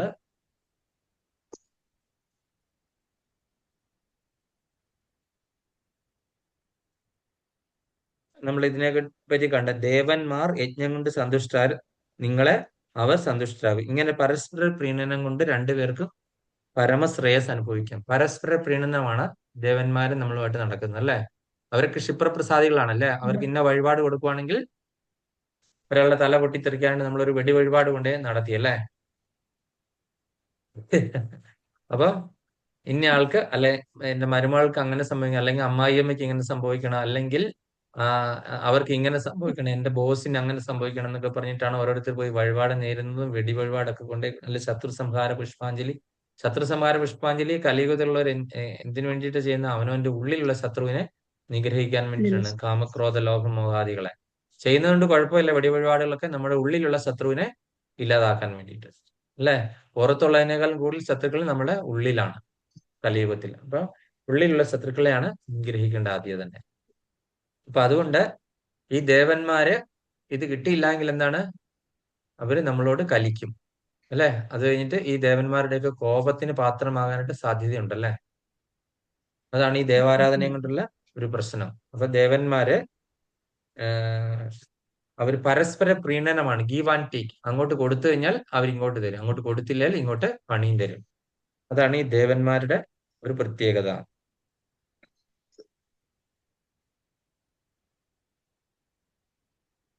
അപ്പൊ അങ്ങനെ ഇവിടെ പറഞ്ഞിരിക്കുന്ന ഈ ലോകത്തിൽ ജനങ്ങൾ കാമ്യകർമ്മങ്ങളിൽ വിജയം വരിക്കാൻ ആഗ്രഹിക്കുന്നത് മൂലം ദേവന്മാരെ ആരാധിക്കുന്നു. ഇവിടെ കർമ്മങ്ങൾക്ക് വേഗത്തിൽ ഫലം സിദ്ധിക്കാറുണ്ടല്ലോ. അപ്പൊ നമുക്കറിയാം സർവദേവ നമസ്കൃത്യം കേശവം പ്രതി ഗച്ഛതി അല്ലെ. ഏത് ദേവന്മാരെ ആരാധിച്ചു കഴിഞ്ഞാലും അത് ആരിലേക്കാണ് എത്തിച്ചേരുന്നത്? കേശവനിലേക്കാണ് എത്തിച്ചേരുന്നതെന്ന് അറിയാം അല്ലെ. കാര്യം ഈ ദേവന്മാരെല്ലാരും തന്നെ അദ്ദേഹത്തിന്റെ ആജ്ഞാനുവർത്തികളാണ് അല്ലെ. ഈ ദേവന്മാരുടെ കയ്യിൽ ഒന്നും തന്നെ ഇല്ല. അവർ ആരിൽ നിന്നാണ് എടുത്തു തരുന്നത്? ഇത് ഭഗവാനിൽ നിന്നാണ് എടുത്ത് ഇങ്ങ് തരുന്നത് അല്ലെ. അല്ലാതെ അവരുടെ കയ്യിൽ ഇതൊന്നും ഇല്ല. അവര് നമുക്ക് തരുന്ന അനുഗ്രഹം മുഴുവൻ ഭഗവാനിൽ നിന്നാണ്. ഏത് ദേവതമാരെ ആരാധിച്ചു കഴിഞ്ഞാലും നമുക്ക് ആരാണ്? കേശവൻ തന്നെയാണ് അതിന്റെ ഫലം തരുന്നത് അല്ലെ. കേശവനിൽ നിന്നാണ് അവർ മേടിച്ച് നമുക്ക് തരുന്നത്. ഇടയ്ക്ക് ഒരു മീഡിയേറ്റർ ആയിട്ട് നിൽക്കുകയാണ് ചെയ്യുന്നത് അല്ലെ. അപ്പോൾ നമ്മൾ അവരെ ഭജിച്ചു കഴിഞ്ഞാൽ ഒരു കുഴപ്പവും ഇല്ല. പക്ഷെ ഒരു പ്രശ്നമുണ്ട്. ദേവന്മാരെ ഭജിച്ചു കഴിഞ്ഞാൽ എന്താണ് കുഴപ്പം? അവസാനം ഭഗവാൻ പറയുന്നുണ്ട്, ദേവന്മാരുടെ ലോകത്തിലേ നമ്മൾ എത്തുള്ളൂ. ഭഗവാനെ ഭജിച്ചാൽ ഭഗവാന്റെ ലോകത്തിലെത്തും. ദേവന്മാരുടെ ലോകം ശാശ്വതമല്ലാത്തതുകൊണ്ട് അത് വീണ്ടും എന്താണ്? നമുക്ക് വീണ്ടും ജനിക്കേണ്ടി വരും. ജനനമരണ ചക്രങ്ങളിൽ പെട്ടുപോകും. കാര്യം നമ്മൾ ചെന്നെത്തുന്നത് ദേവന്മാരുടെ ലോകത്താ. ഇത് മഹാപ്രളയം വരുന്ന സമയത്ത് ആ ദേവലോകങ്ങൾ അടക്കം എല്ലാം പോകും. അതായത് ഏറ്റവും അവസാനത്തെ കലിയുഗം കഴിഞ്ഞിട്ടുള്ള പ്രളയത്തിൽ ബ്രഹ്മലോകം വരെ പോകും. അത് കഴിഞ്ഞ് അതിനു മുൻപേ അത് ഏതാണ്ട് ഇത്ര ബ്രഹ്മദേവന് 100 വയസ്സ് കഴിയുമ്പോഴാണ്. അല്ലാത്തപ്പോഴൊക്കെ ബ്രഹ്മലോകത്തിന്റെ താഴെ വരെയുള്ള സംഭവങ്ങളെല്ലാം ലോകങ്ങളിലെ 17-14 13 എണ്ണവും പോകും അല്ലെ. നമ്മൾ കണ്ടിട്ടുണ്ട് 13 എണ്ണവും ഇതുപോലെ തന്നെ ഈ പ്രളയത്തിലൊക്കെ പോകും. പിന്നെ അത് വീണ്ടും സൃഷ്ടിക്കപ്പെടുന്നു. അങ്ങനെ ആണ് നമ്മൾ കണ്ടിട്ടുള്ളത്. അപ്പൊ അതുകൊണ്ട് ഇത് ശാശ്വതമല്ലാത്തത് കൊണ്ട് ഈ ദേവാരാധന നമ്മൾ പെർമനന്റ് ആയിട്ടുള്ള സൊല്യൂഷന്റെ വേണ്ടിയിട്ടാണ് നമ്മൾ പോകേണ്ടത്. ടെമ്പററി ആയിട്ടുള്ള സൊല്യൂഷൻ. കാര്യം ദേവന്മാര് ആരെയാണ് പ്രാർത്ഥിക്കുന്നത്? അവരുടെ കാര്യത്തിന് വേണ്ടിയിട്ട് ഭഗവാനെയാണ് പ്രാർത്ഥിക്കുന്നത് അല്ലെ. അപ്പൊ അങ്ങനെയുള്ള സമയത്ത് നമ്മൾ നേരിട്ട് ആ ഭഗവാനെ വിളിച്ചാൽ മതിയില്ല. അപ്പൊ ദേവന്മാര് സന്തുഷ്ടരാകും. കാര്യം ദേവന്മാര് ആരെ പ്രാർത്ഥിച്ചിട്ടാണോ ഈ വരദാനങ്ങളൊക്കെ നമുക്ക് തരുന്നതെന്ന് നമുക്കറിയാം അല്ലെ. അവരും എന്താണ്? സർവൈവലിന് വേണ്ടിയിട്ട് അവരും ഭഗവാനെ പ്രാർത്ഥിച്ചുകൊണ്ടിരിക്കുക, മോക്ഷം കിട്ടാനും എല്ലാത്തിനും അല്ലെ. അപ്പൊ നമ്മളും എന്താണ്? പരമപുരുഷനായ ഭഗവാനെ തന്നെയാണ് നമ്മൾ എന്തിനും ആശ്രയിക്കേണ്ടത്. ഈ ദേവന്മാരെ ഒന്നും നമ്മൾ ഡിസ്റെസ്പെക്ട് ചെയ്യാനായിട്ട് പോവുകയേ ചെയ്യരുത്. അവരെല്ലാം നമ്മളെക്കാൾ ഒരുപാട് ഉയർന്നവരായതുകൊണ്ടാണ് ആ പൊസിഷനിൽ എത്തിയത്. നമ്മൾ കൃഷ്ണാരാധന എന്ന് പറഞ്ഞിട്ട് ബാക്കിയുള്ളവരെല്ലാം പുച്ഛിക്കുക, ബാക്കിയുള്ളവരൊന്നും ഒന്നുമല്ല, അവരൊക്കെ എന്താണ് ഈ ഇതിനു വേണ്ടിയിട്ട് ഇരിക്കുന്നവരാണ്, വഴിപാട് മേടിച്ച് അങ്ങനെ ചെയ്യുന്നവരാണെന്നൊന്നും നമ്മൾ പറയുകയൊന്നും ചെയ്യരുത്. ഏത് ദേവന്റെ ക്ഷേത്രത്തിൽ പോയാലും നമ്മൾ വളരെ റെസ്പെക്റ്റോടുകൂടി അവരെ ഒബേസൻസ് ചെയ്തിട്ട് അവരോട് നമ്മൾ നമ്മൾ ഭഗവാനിലേക്ക് എത്താനുള്ള മാർഗം, അതിലേക്കുള്ള തടസ്സങ്ങളൊക്കെ മാറ്റിത്തരാൻ പറഞ്ഞ് അവരോട് പ്രാർത്ഥിക്കുക. അവർ തീർച്ചയായിട്ടും അതിനുള്ള വഴി ഉണ്ടാക്കി തരും. എനിക്ക് ഭയങ്കര പ്രതിസന്ധികളാണ്. ഭഗവാനിലേക്ക് ഞാൻ ഭക്തി പ്രാക്ടീസ് ചെയ്യാൻ തുടങ്ങുമ്പോൾ തന്നെ പല പല പ്രതിസന്ധികളാണ് വന്നുകൊണ്ട് ആ പ്രതിസന്ധികളിൽ നിന്ന് നിങ്ങൾ എന്നെ കരകയറ്റി എനിക്ക് കൃഷ്ണപ്രേമം തരണേ എന്ന് പറഞ്ഞ് പ്രാർത്ഥിച്ചു കഴിഞ്ഞാൽ ഈ ദേവന്മാരിൽ ഏറ്റവും കൂടുതൽ കൃപ ചൊരിയുന്ന ആരായിരിക്കും? ഈ ദേവന്മാരിൽ 33 കോടി ദേവന്മാരിൽ നമ്മൾ പ്രാർത്ഥിച്ചു കഴിഞ്ഞാൽ കൃഷ്ണപ്രേമം തരാനായിട്ട് ഏറ്റവും കൂടുതൽ നമ്മളെ സഹായിക്കുന്ന ദേവൻ ആരായിരിക്കും? മഹാദേവനായിരിക്കും ഏറ്റവും കൂടുതൽ നമ്മളെ സഹായിക്കുന്നത്. കാര്യം മഹാദേവൻ സദാ രാമമന്ത്രം ജപിച്ചുകൊണ്ടാണ് അവിടെ ഇരിക്കുന്നത് അല്ലെ. അപ്പൊ മഹാദേവൻ വേറൊരാളെയും കൂടി രാമമന്ത്രം ജപിക്കുന്ന അദ്ദേഹത്തിന്റെ ആ ഒരു ക്ഷേത്രത്തിൽ അദ്ദേഹത്തിന്റെ സന്നിധിയിൽ എത്തുവാണെന്നുണ്ടെങ്കിൽ തീർച്ചയായിട്ടും അദ്ദേഹം നമ്മളെ നോക്കാതിരിക്കില്ല. കാര്യം മറ്റൊരാള് എന്നെ അല്ലാതെ ഞാൻ വിളിക്കുന്ന പരമപുരുഷനെ വേറൊരാളും കൂടെ ജപിക്കും. അപ്പൊ അതായത് ഒരു വൈഷ്ണവൻ ഇവിടെ എത്തിയിട്ടുണ്ട് എന്ന് മനസ്സിലാക്കുമ്പോൾ മഹാദേവൻ തീർച്ചയായിട്ടും അദ്ദേഹത്തിന്റെ ധ്യാനത്തിൽ നിന്ന് ഉണർന്ന് നമ്മളെ ശ്രദ്ധിക്കാതിരിക്കത്തില്ല. ആ സമയത്ത് മഹാദേവനോട് നമ്മൾ എന്ത് പറയുന്നു, മഹാദേവൻ അത് സാധിച്ചു തരും. അപ്പം നമ്മൾ ഇനി അതിനെ പറ്റിയാണ്. അപ്പം ഇവിടെ കർമ്മങ്ങൾക്ക് വേഗത്തിൽ ഫലം സിദ്ധിക്കാറുണ്ടല്ലോ, അത് എങ്ങനെയാണെന്ന് നമുക്ക് നോക്കാം. ഈ ശ്ലോകത്തിൽ പറഞ്ഞിട്ടുള്ള അല്ലെ. ഇതിനകത്ത് നമ്മളെ മിക്കവാറും കാണാം ശ്രീല പ്രഭുപാദര് കൂടുതലും ഈ അവ്യക്തിഗതവാദികളെ പറ്റിയും അങ്ങനെയൊക്കെയുള്ള ഈ മായാവാദികളെയൊക്കെ ശ്രീല പ്രഭുപാദർക്ക് ഭയങ്കര ദേഷ്യമായിരുന്നു. കാര്യം ഈ ഭഗവാനെ പറ്റിയുള്ള ആ ഒരു ഇത് മുഴുവൻ പൊട്ടൻസി മുഴുവൻ ഇവരെന്താണ് നിരാകാരവാദവും ഈ അദ്വൈതമൊക്കെ പറഞ്ഞിട്ട് എന്ത് ചെയ്തു? ഈ ഭഗവാന്റെ ആ ഒരു പൊട്ടൻസി കുറച്ചു, അല്ലെങ്കിൽ ഭഗവാന് എന്താണ് പറയുന്നത്, ശക്തിയില്ല, രൂപമില്ല, ഇങ്ങനെയൊക്കെ പറഞ്ഞിട്ടുള്ള ശ്രീല പ്രഭുപാദർ എല്ലാ ശ്ലോകത്തിലും അദ്ദേഹത്തിന്റെ ഫ്രസ്ട്രേഷൻ നമുക്ക് അറിയാൻ പറ്റൂല. ഈ ശ്ലോകത്തിലും ഒരുപാട് പറഞ്ഞിട്ടുണ്ട്. ഈ അതീന്ദ്രിയ ഈ ഈ പറയുന്ന ആ, ഭൗതികവാദികളെയും നിരീശ്വരവാദികളെയും അതുപോലെയുള്ളവരെ നഖശിഖാന്തരം അദ്ദേഹത്തിന്റെ ഓരോ ശ്ലോകത്തിലും വിമർശിക്കുന്നതായിട്ട് നമുക്ക് കാണാൻ സാധിക്കുന്നുണ്ട് അല്ലെ. അപ്പൊ ഞാൻ ഇനി എന്താണ് പറയാനായിട്ടിരുന്നത്, മഹാദേവൻ നമ്മളെ ഏറ്റവും കൂടുതൽ സഹായിക്കും എന്ന് പറയാനായിട്ട് കഥ പറയാം. ആ, കഥ പറഞ്ഞിട്ട് നമുക്ക് അവസാനിപ്പിക്കാം. ഏകദേശം സമയമായി വന്നിട്ടുണ്ട്. ഞാൻ ഒരുപാട് നാളായിട്ട് പറയണമെന്ന് വിചാരിച്ചു. ഞാൻ എല്ലാം ഒന്ന് ഓർത്തിരിക്കുന്നുണ്ടോ? ഞാൻ അമ്മിയ മാതാജിയെ പോലെ തന്നെയാണ്. എനിക്ക് ഓർമ്മയ്ക്ക് തീരെ കുറവാണ്. ഇപ്പം പോകെ പോകെ ഇങ്ങ് മുന്നോട്ട് വരുമ്പോ തീരെ കുറവാണ്. അപ്പൊ അതുകൊണ്ട് ഞാൻ ഓർത്തിരിക്കുന്ന ഭാഗം പറയാം. അതിനകത്ത് മുഴുവൻ ഉണ്ടോ ഇല്ലയോ, ഞാൻ മനസ്സിലാക്കിയിരിക്കുന്നതിൽ എന്തെങ്കിലും തെറ്റുകളുണ്ടോ എന്ന് എനിക്ക് അറിയത്തില്ല. ഇദ്ദേഹത്തിന്റെ പേര് നർസി മേത്ത എന്നാണ് നമ്മൾ ഷോർട്ടിൽ പറയുന്നത്. നരസിംഹ മേത്ത എന്നാണ് അദ്ദേഹത്തിന്റെ പേര്. ചുരുക്കി പറയുന്നത് നർസി മേത്ത. ഇത് നടന്ന് ഗുജറാത്തിലാണ്. ഏകദേശം ഒരു 500 വർഷങ്ങൾക്ക് മുൻപേ നടന്ന ഒരു യഥാർത്ഥ സംഭവമാണ് ഞാൻ പറയാൻ പോകുന്നത്. ഈ ഈ നർസി മേത്ത എന്ന് പറയുന്ന ഈ വ്യക്തി, അതായത് നരസിംഹ മേത്ത, ഒരു ഇടത്തരം കുടുംബത്തിലാണ് ജനിച്ചത്. അദ്ദേഹം ബ്രാഹ്മണ കുടുംബത്തിലാണ് ജനിച്ചത്. ഇദ്ദേഹം എന്താണ് ജനിച്ചപ്പോ തന്നെ ഇദ്ദേഹത്തിന്റെ എന്താണ് ചെവിയും കേൾക്കാൻ പറ്റില്ല, കണ്ണും അല്ല സംസാരിക്കാൻ പറ്റത്തില്ല. അന്ധനും അല്ല ബധിരനും മൂകനുമായിട്ടാണ് ജനിച്ചത് നരസിംഹത്ത. അതായത് 25 വയസ്സോളം ജ്യേഷ്ഠനുമായിട്ട് പ്രായവ്യത്യാസം ഉണ്ടായിരുന്നു. അപ്പൊ ഇദ്ദേഹം ജനിച്ചപ്പോ ജ്യേഷ്ഠത്തി ഓൾറെഡി വീട്ടിലുണ്ട്. ജ്യേഷ്ഠന്റെ ഭാര്യ വീട്ടിലുള്ള സമയത്താണ് ഇദ്ദേഹം ജനിച്ചു കഴിഞ്ഞ ഉടനെ തന്നെ ഇദ്ദേഹത്തിന്റെ അമ്മയും അച്ഛനും നഷ്ടപ്പെട്ടു. അമ്മയും അച്ഛനും നഷ്ടപ്പെട്ടു കഴിഞ്ഞാൽ ഒരു കുട്ടി ജ്യേഷ്ഠന്റെയും ജ്യേഷ്ഠത്തിയുടെയും ശിക്ഷണത്തിൽ വളരുക എന്ന് പറഞ്ഞ് എന്തുമാത്രം ബുദ്ധിമുട്ടാണെന്നുള്ള കാര്യം നിങ്ങൾക്ക് ഓർക്കാമല്ലോ അല്ലെ.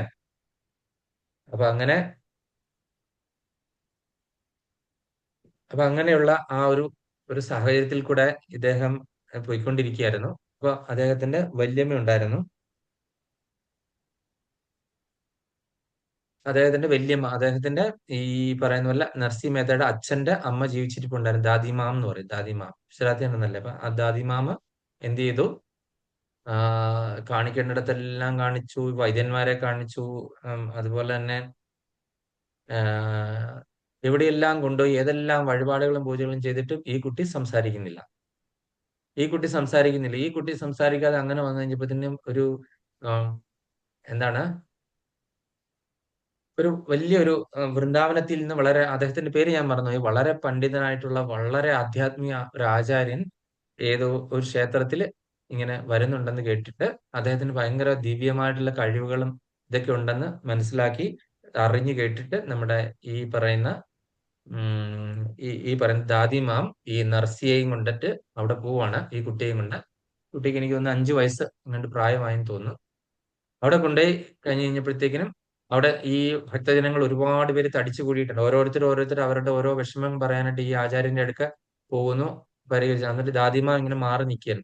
അവസാനം ദാദിമാം പറഞ്ഞു, ഇത് കണ്ടില്ലേ ആചാര്യ, ഇത് കണ്ടില്ലേ, അച്ഛനും അമ്മയും പോയി, ഈ കുട്ടിക്ക് ഞാനേ ഉള്ളൂ. ഞാൻ പോയി കഴിഞ്ഞാൽ ഈ കുട്ടിയുടെ കാര്യം അറ്റ്ലീസ്റ്റ് ഭക്ഷണം കഴിക്കാനെങ്കിലും വേണമെന്ന് ഒരു കുട്ടിക്ക് അറിഞ്ഞിരിക്കണ്ടേ, പറയണ്ടേ, ആരോടെങ്കിലും പറയണ്ടേ. കേൾക്കാനും വയ്യ, സംസാരിക്കാനും പറ്റത്തില്ല. എങ്ങനെ ഈ കുട്ടി ജീവിക്കും? ഞാൻ ഇത്രയും പ്രായമായി, എനിക്ക് എന്തെങ്കിലും സംഭവിച്ചു കഴിഞ്ഞു കഴിഞ്ഞാൽ ഈ കുട്ടിയുടെ കാര്യം ആകെ ഇതാകുമല്ലോ. അങ്ങ് എന്തെങ്കിലും ഒന്ന് എന്നെ ഒന്ന് സഹായിക്കണം, എങ്ങനെയെങ്കിലും സഹായിക്കണം എന്ന് പറഞ്ഞപ്പോ കുട്ടിയെ ഇങ്ങനെ മടിയിലെടുത്തു. ഈ പറയുന്ന ആചാര്യൻ മടിയിലെടുത്തിട്ട് അദ്ദേഹം രാധേ കൃഷ്ണ എന്ന് പറയൂന്ന് പറഞ്ഞു കഴിഞ്ഞപ്പോൾ ഉടനെ ഈ കുട്ടി രാധേ കൃഷ്ണ എന്ന് പറഞ്ഞിട്ട് ഉറക്കെ അങ്ങ് വിളിക്കുകയാണ്. അവിടെ മുഴുവനും നിന്ന ആൾക്കാരെ ഞെട്ടിത്തെറിച്ചു പോയി. രാധേ കൃഷ്ണ എന്ന് പറഞ്ഞാണ് ആദ്യം സംസാരിക്കുന്നത് അല്ലെ. അപ്പം അത് കഴിഞ്ഞിട്ട് വീണ്ടും രാധേ കൃഷ്ണ എന്ന് പറഞ്ഞു, വീണ്ടും രാധേ കൃഷ്ണ വിളിക്കാൻ പറഞ്ഞു. അങ്ങനെ രാധേ കൃഷ്ണ ആയി ഈ നർസി മെത്ത ഭക്ഷണം കഴിക്കാനുണ്ട് പറഞ്ഞു കഴിഞ്ഞാൽ വരത്തില്ല. ദാദിമാം രാധേ കൃഷ്ണ എന്ന് പറഞ്ഞു കഴിഞ്ഞാൽ ഓടി വന്ന് രാധേ കൃഷ്ണ. അതുപോലെ തന്നെ പിന്നെ എന്താ പറയുന്നത്, വിളിക്കണമെങ്കിലും രാധേകൃഷ്ണ എന്ന് വിളിച്ചാലേ വരത്തുള്ളൂ. ഈവൻ ദേഷ്യപ്പെട്ട് വിളിക്കണമെങ്കിൽ രാധേകൃഷ്ണ എന്ന് പറഞ്ഞാൽ അത് വീട്ടിലുള്ള എല്ലാവർക്കും മനസ്സിലായി ഇത് രാധേകൃഷ്ണ എന്ന് പറഞ്ഞാൽ മാത്രമേ ഈ കുട്ടി എന്തെങ്കിലും പ്രതികരിക്കുകയുള്ളൂ എന്ന് മനസ്സിലായി. അദ്ദേഹം പറയുന്നതും അതുപോലെ തന്നെ അദ്ദേഹം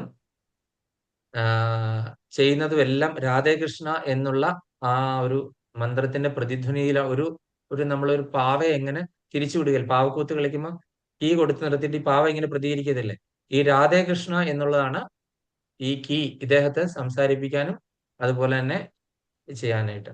അങ്ങനെ ഇങ്ങനെ നിന്ന സമയത്ത് എന്ത് ചെയ്തു, ഇദ്ദേഹത്തിന്റെ ദാദിമ ഒരു ദിവസം മരിച്ചുപോയി.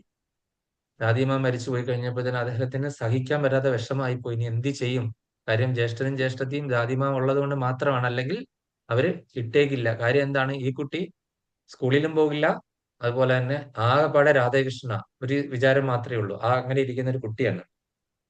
അപ്പം ഈ പറയുന്ന നർസി മെഹ്തായ്ക്ക് ഉൾക്കൊള്ളാനേ സാധിച്ചിട്ടില്ല. അദ്ദേഹത്തിന് 7 വയസ്സിലാണെന്ന് തോന്നുന്നു അച്ഛനും അമ്മയും മരിച്ചുപോയി. അല്ല, ഈ ദാദിമ മരിച്ചുപോയി, മുത്തശ്ശി. അങ്ങനെ എന്ത് ചെയ്തു, ഈ പറയുന്ന ഈ ജ്യേഷ്ഠത്തി അമ്മ എന്ത് പറഞ്ഞു, ഒരു പണിയും ചെയ്ത് നിന്റെ ജ്യേഷ്ഠനെ കണ്ടില്ലേ ഏത് സമയത്തും പോയിട്ട് എന്താണ് ചെയ്യുന്നത്, ജോലിയെല്ലാം കഴിഞ്ഞ് വന്ന് 10-12 മണിക്കൂർ ജോലി ചെയ്തിട്ടാണ് വരുന്നത്.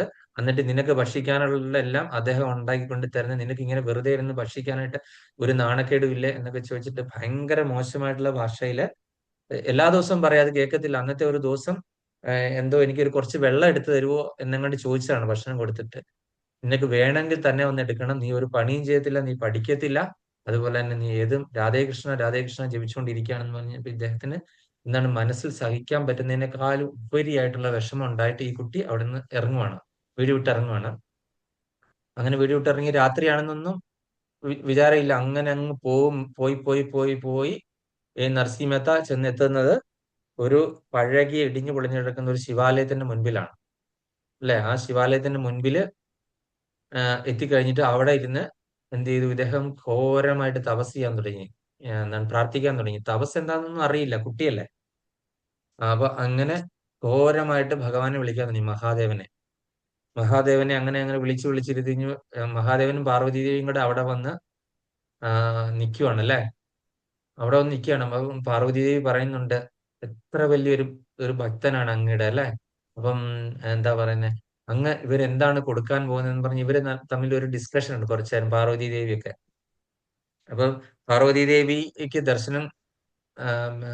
പാർവതി ദേവി ദർശനം കൊടുക്കുന്നില്ല. കാര്യം മഹാദേവൻ മാത്രമേ ഉള്ളൂ. ദേവി കൂടെ വരുന്നുണ്ട്, ഇതെല്ലാം കാണാൻ വേണ്ടിയിട്ട്, ഈ ലീലകളൊക്കെ കാണാൻ വേണ്ടിയിട്ട് ദേവി കൂടെ വരുന്നുണ്ട്. പക്ഷെ നർസി മെഹ്തയ്ക്ക് ദർശനം കൊടുക്കുന്നില്ല.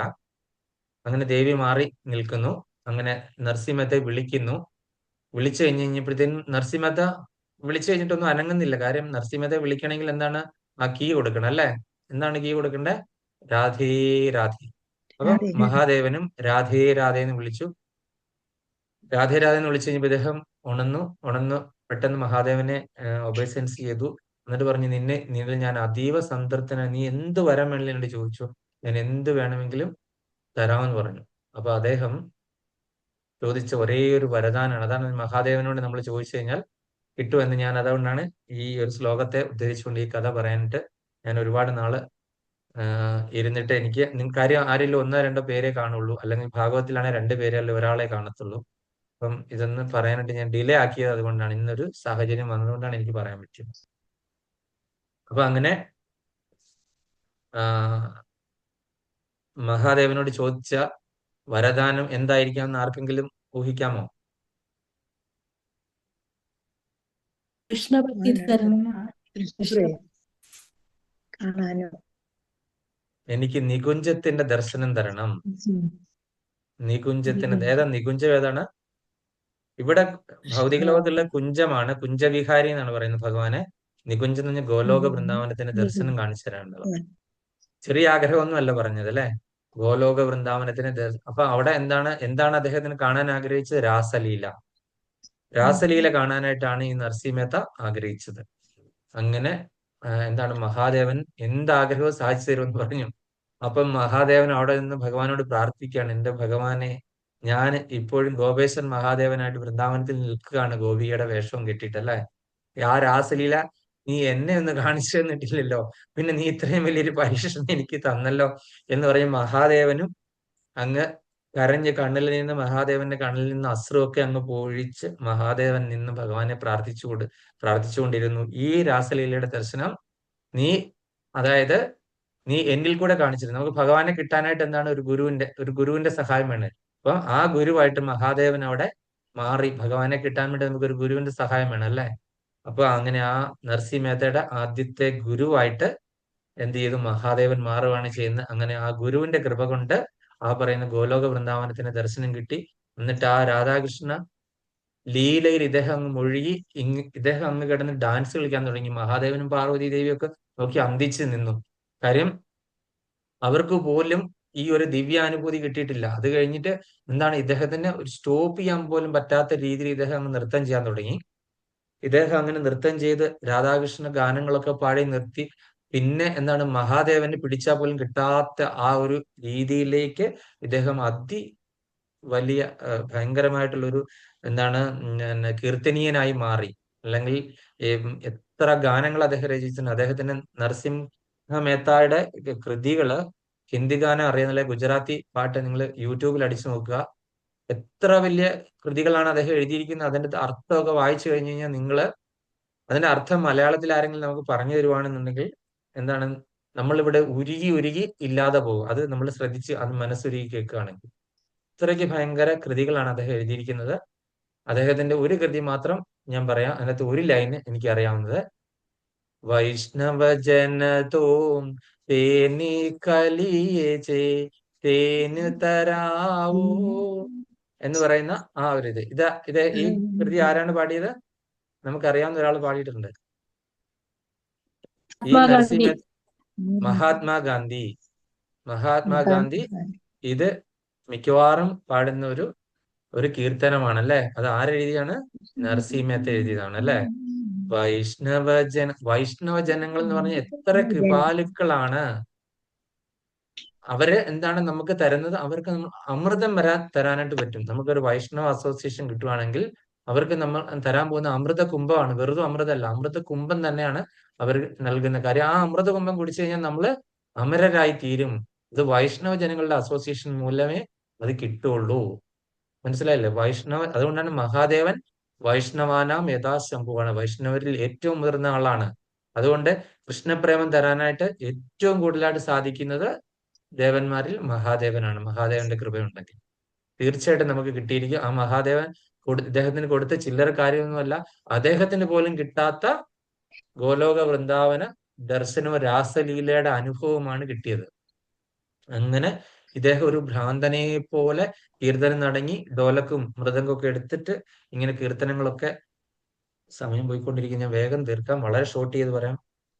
അങ്ങനെ ഇദ്ദേഹം അങ്ങനെ നടന്നു. പിന്നെ ഇദ്ദേഹത്തിനൊരു വഴിയെ ഇദ്ദേഹം തറവാട്ടിൽ നിന്ന് ഇറക്കി വിട്ടല്ലോ. അപ്പൊ ഇദ്ദേഹം ഇതിനൊരു ഭാര്യയായി, അതുപോലെ ചെറിയ കുടിലായി, അങ്ങനെ 2-3 കുട്ടികളൊക്കെ ആയി. അങ്ങനെ ഈ വീട് കഴിഞ്ഞു പോകാൻ മാർഗമൊന്നുമില്ല. അറിയാമല്ലോ, ഈ കീർത്തനവും ഭജനയൊക്കെ ആയിട്ട് നടന്നു കഴിഞ്ഞാൽ എവിടെയാണ് എല്ലാവരും എന്തെങ്കിലും ദക്ഷിണ കൊടുത്താൽ അതും കൊണ്ടൊക്കെയാണ് കഴിയുന്നത്. പക്ഷെ ഭാര്യയ്ക്ക് യാതൊരു പരാതിയൊന്നുമില്ല, ഉള്ളത് കൊണ്ടൊക്കെ കഴിഞ്ഞു വിടുന്ന വളരെ നല്ലൊരു ഭാര്യ. അപ്പൊ അങ്ങനെ ഈ കല്യാണം നടക്കുന്ന സമയത്തും അതുപോലെ തന്നെ ഭഗവാന്റെ ഒരു ലീല നടന്നിരുന്നു. കല്യാണം നടക്കുന്ന സമയത്ത് അവിടെയൊക്കെ എന്നാ നോക്കുന്ന ഈ വലിയ ഒരു ചടങ്ങുകളുണ്ട് ഭാര്യ വീട്ടിലെ അവർക്ക് ചെയ്യേണ്ട. ആ ചടങ്ങ് നടത്താനായിട്ട് ഇദ്ദേഹത്തിന്റെ പൈസയൊന്നുമില്ല. അപ്പം ഇത് നടത്തിയില്ലെങ്കിൽ ആകെപ്പാടെ എന്താണ് നാണക്കേട്. അപ്പം ഇദ്ദേഹത്തിന്റെ അടുക്കൽ അവർ വന്ന് ചോദിച്ചു. ആ പെണ്ണുകാണൽ ചടങ്ങടക്കം മറ്റു പല കാര്യങ്ങളൊക്കെ ഉണ്ട്. ഒരു വലിയ ധനികന്റെ മകളെയാണ് കെട്ടിയത്.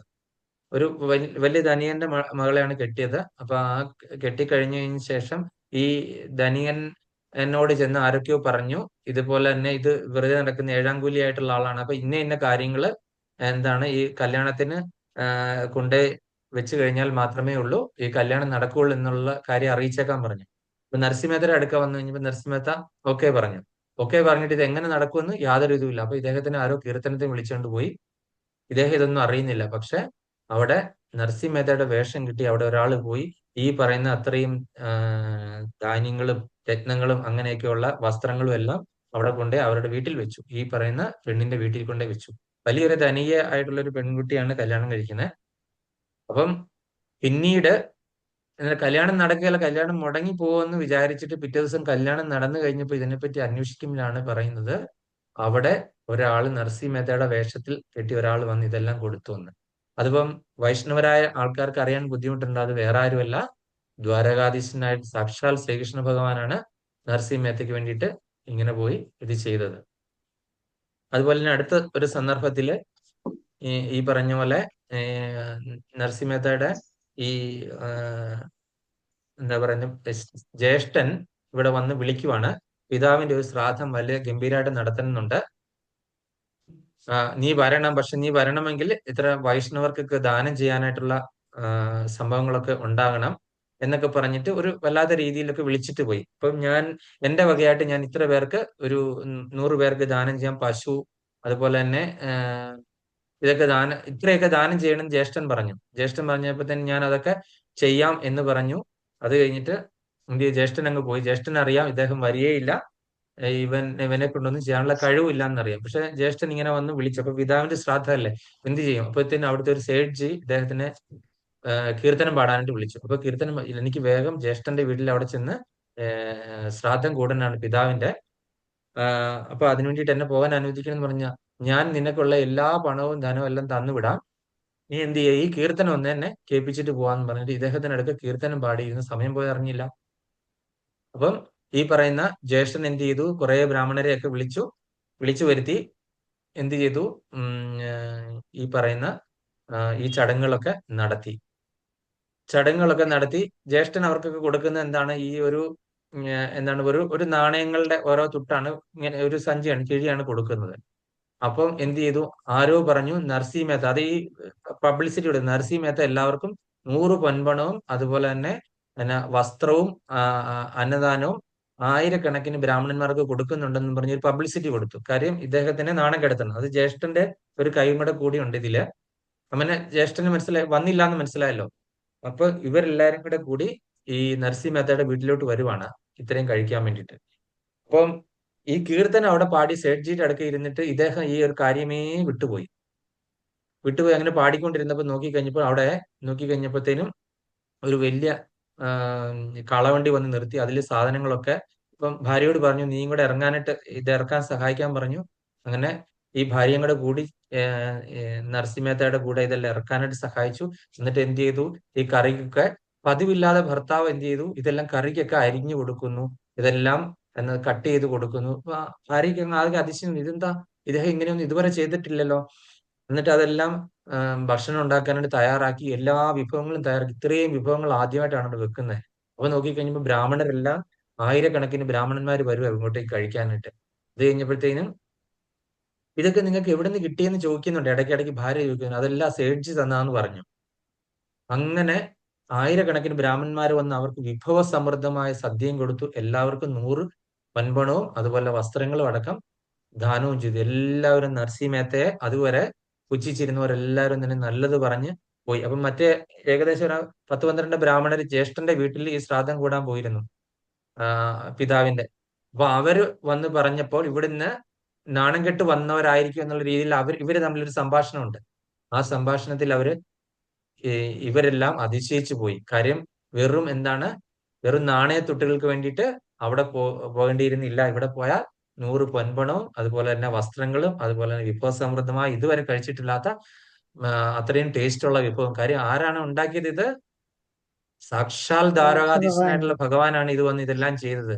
നർസി മേത്ത ഇത് കഴിഞ്ഞ് കഴിഞ്ഞപ്പോഴത്തേക്കും പെട്ടെന്നൊരു വെളിപാടുണ്ടായ പോലെ തന്നെ ഈ സേഠ്ജിയുടെ അടുക്കൽ നിന്ന് സമയമെല്ലാം കഴിഞ്ഞു പോയി, രാത്രിയായല്ലോ, ഇനി ഓടി വീട്ടിലെത്തണം, കാര്യം ഇതെല്ലാം എന്താവോ, ഇനി ഭാര്യ എന്നോട് പറയുമോന്നൊന്നും അറിയില്ല.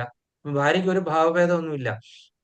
അപ്പൊ അത് കഴിഞ്ഞ് വന്നപ്പോഴത്തേനും ഞാനിങ്ങനെ എന്താ പറഞ്ഞ് ഇങ്ങനെ ബ്രാഹ്മണർക്കെല്ലാം കൊടുക്കാന്ന് പറഞ്ഞ് ശ്രാദ്ധം ഒന്നും കൂടാൻ പറ്റിയില്ല, ഞാൻ കീർത്തനം ചെയ്ത് അങ്ങനെ മുഴുകിൽ അവിടെ ഇരുന്ന് പോയി എന്ന് പറഞ്ഞു കഴിഞ്ഞപ്പോഴത്തേക്കിനും എന്ത് ചെയ്തു, ഭാര്യ പറഞ്ഞു നിങ്ങളല്ലേ ഇവിടെ വന്ന് വണ്ടിയിൽ നിറയെ സാധനങ്ങൾ ഇവിടെ ഇറക്കിയത്, അതുപോലെ നിങ്ങളല്ലേ ഇവിടെ അരിഞ്ഞത്, നിങ്ങളല്ലേ ഇത് ഉണ്ടാക്കാനായിട്ട് കൂടി ഇത്രയും പേർക്ക് വിളമ്പി കൊടുത്തു 100 പൊൻപണം എല്ലാം എന്ന്, എന്നിട്ട് നിങ്ങളിപ്പോ എന്താണ് ഇങ്ങനെ ഒരു വെളിവില്ലാത്ത ആൾക്കാരെ പോലെ സംസാരിക്കുന്നത് പറഞ്ഞപ്പോഴേ നർസി മേത്തയ്ക്ക് മനസ്സിലായി ഇത് വേറെ ആരുമല്ല, എനിക്ക് വേണ്ടിയിട്ട് ദ്വാരകാധീശനായിട്ടുള്ള ഭഗവാൻ, സാക്ഷാൽ ഭഗവാൻ വന്നാണ് ഇത് ചെയ്തതെന്ന് മനസ്സിലായി.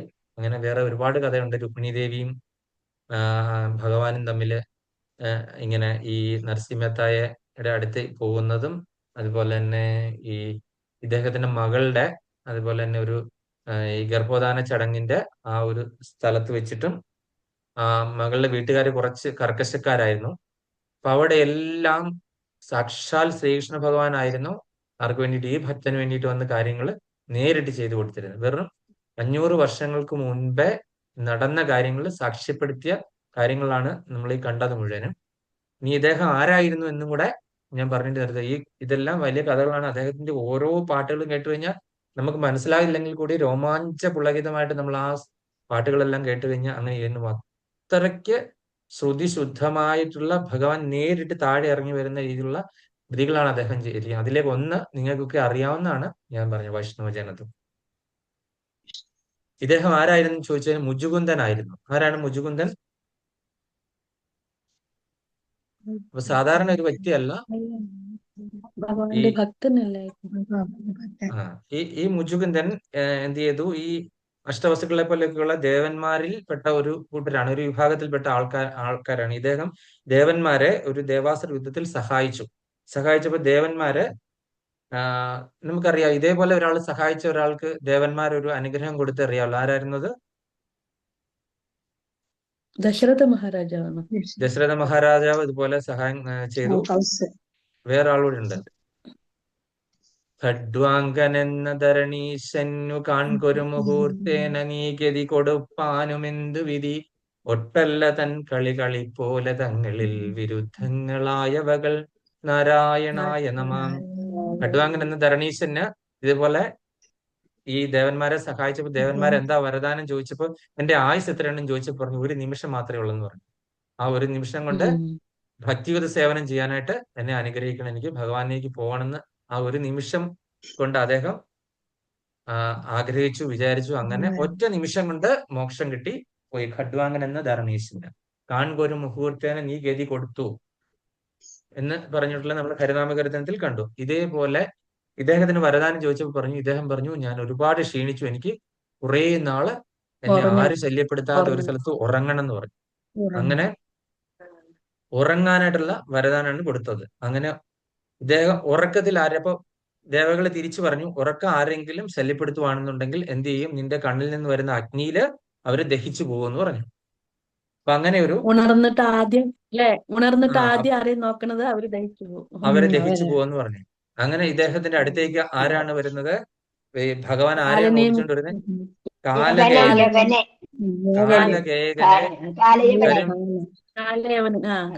കാലകേകനെ കാലയവനെയാണ് ഓടിച്ചുകൊണ്ട് വരുന്നത്. ഈ ഗുഹയ്ക്കകത്ത് കയറി ഭഗവാൻ ഈ മുജുകുന്ദന്റെ പുറകിൽ മറഞ്ഞിരിക്കുന്നു. അപ്പോഴത്തേനും എന്താണ് ഈ അവിടെ ശബ്ദം ഉണ്ടാക്കി മുജുകുന്ദനെ ഇത് ചെയ്യാനായിട്ട് ശ്രമിച്ച സമയത്ത് മുജുകുന്ദൻ കണ്ണു തുറക്കുന്നു, കാലയവനൻ അവിടെ ഭസ്മമായി പോകുന്നു.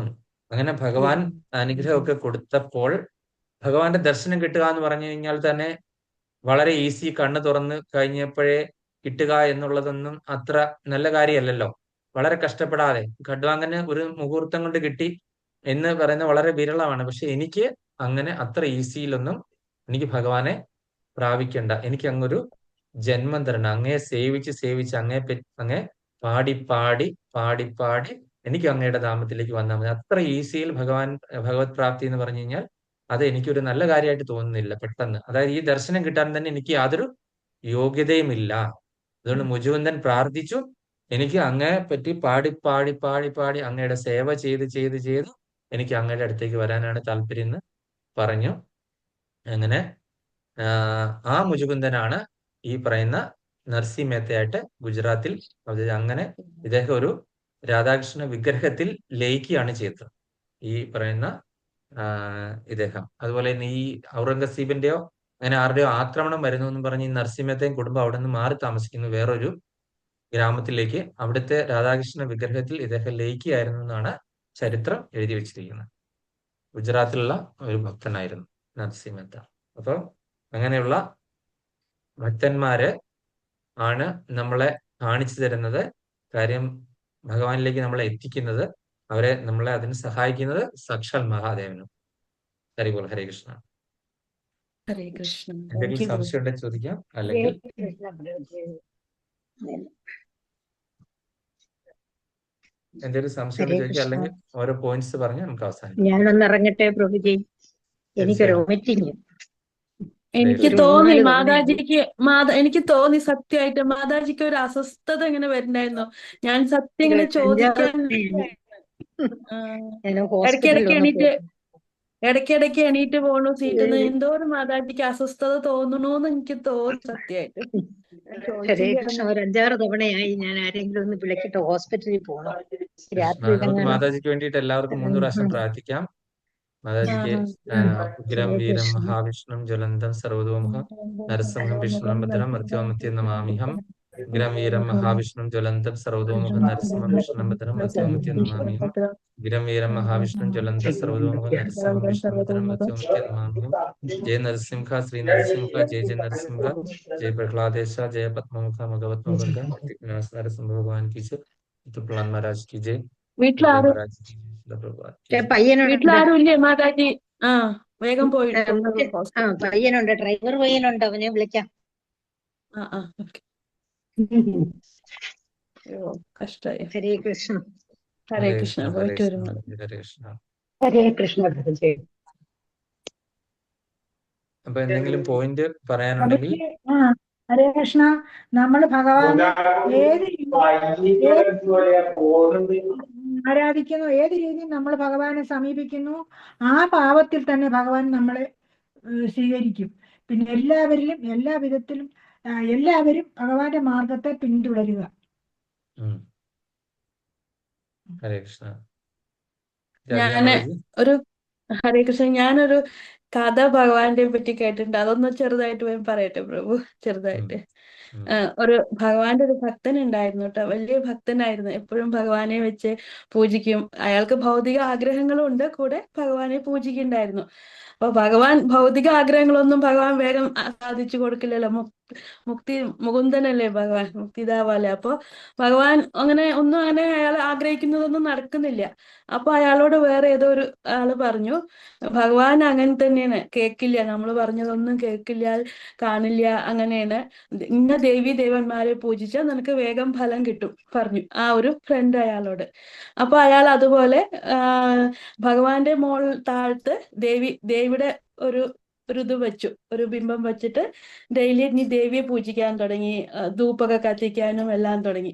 അപ്പൊ ഈ പൂജിക്കുമ്പോ ചന്ദനത്തിരി എല്ലാം കത്തിക്കുമ്പോ ആ ചന്ദനത്തിരിയുടെ മണം മോളിക്ക് ആർക്കാ പോണത്? ഭഗവാനാണ് പോണത്. താഴെ ദേവി, മുകളിൽ ഭഗവാനുണ്ട്. പക്ഷെ ധൂപ്പൊക്കെ ചെയ്യണത് ദേവിക്ക്. അപ്പൊ അയാൾക്ക് ഒരു ഇത്, ഭഗവാൻ ഇത്ര ദിവസം ഞാൻ പറഞ്ഞതൊന്നും കേട്ടില്ല, പക്ഷെ ദേവിക്ക് കൊടുത്തിരുന്ന ചന്ദനത്തിരിയുടെ മണം ഭഗവാന് ഇതാക്കണം അല്ലേ പറഞ്ഞിട്ട് ഭഗവാന്റെ ബിംബത്തിന്റെ ആ മൂക്കിന്റെ അവിടെ പഞ്ഞി വെച്ചു അയാള്.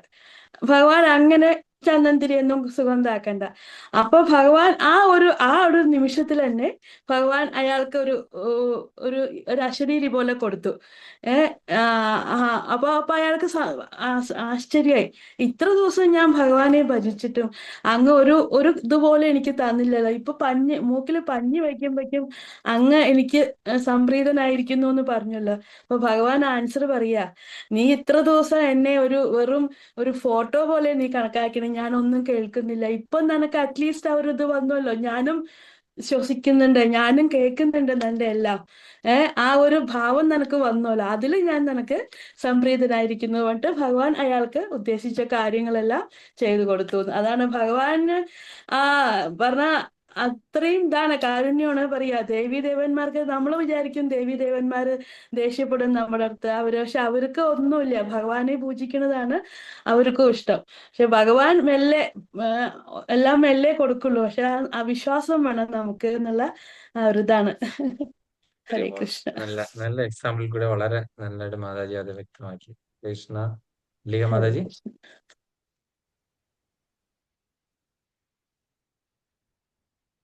മാതാജി മ്യൂട്ടാണ്, കേൾക്കുന്നില്ല എന്ന് തോന്നുന്നു. സബിത മാതാജി. ഹരേ കൃഷ്ണ.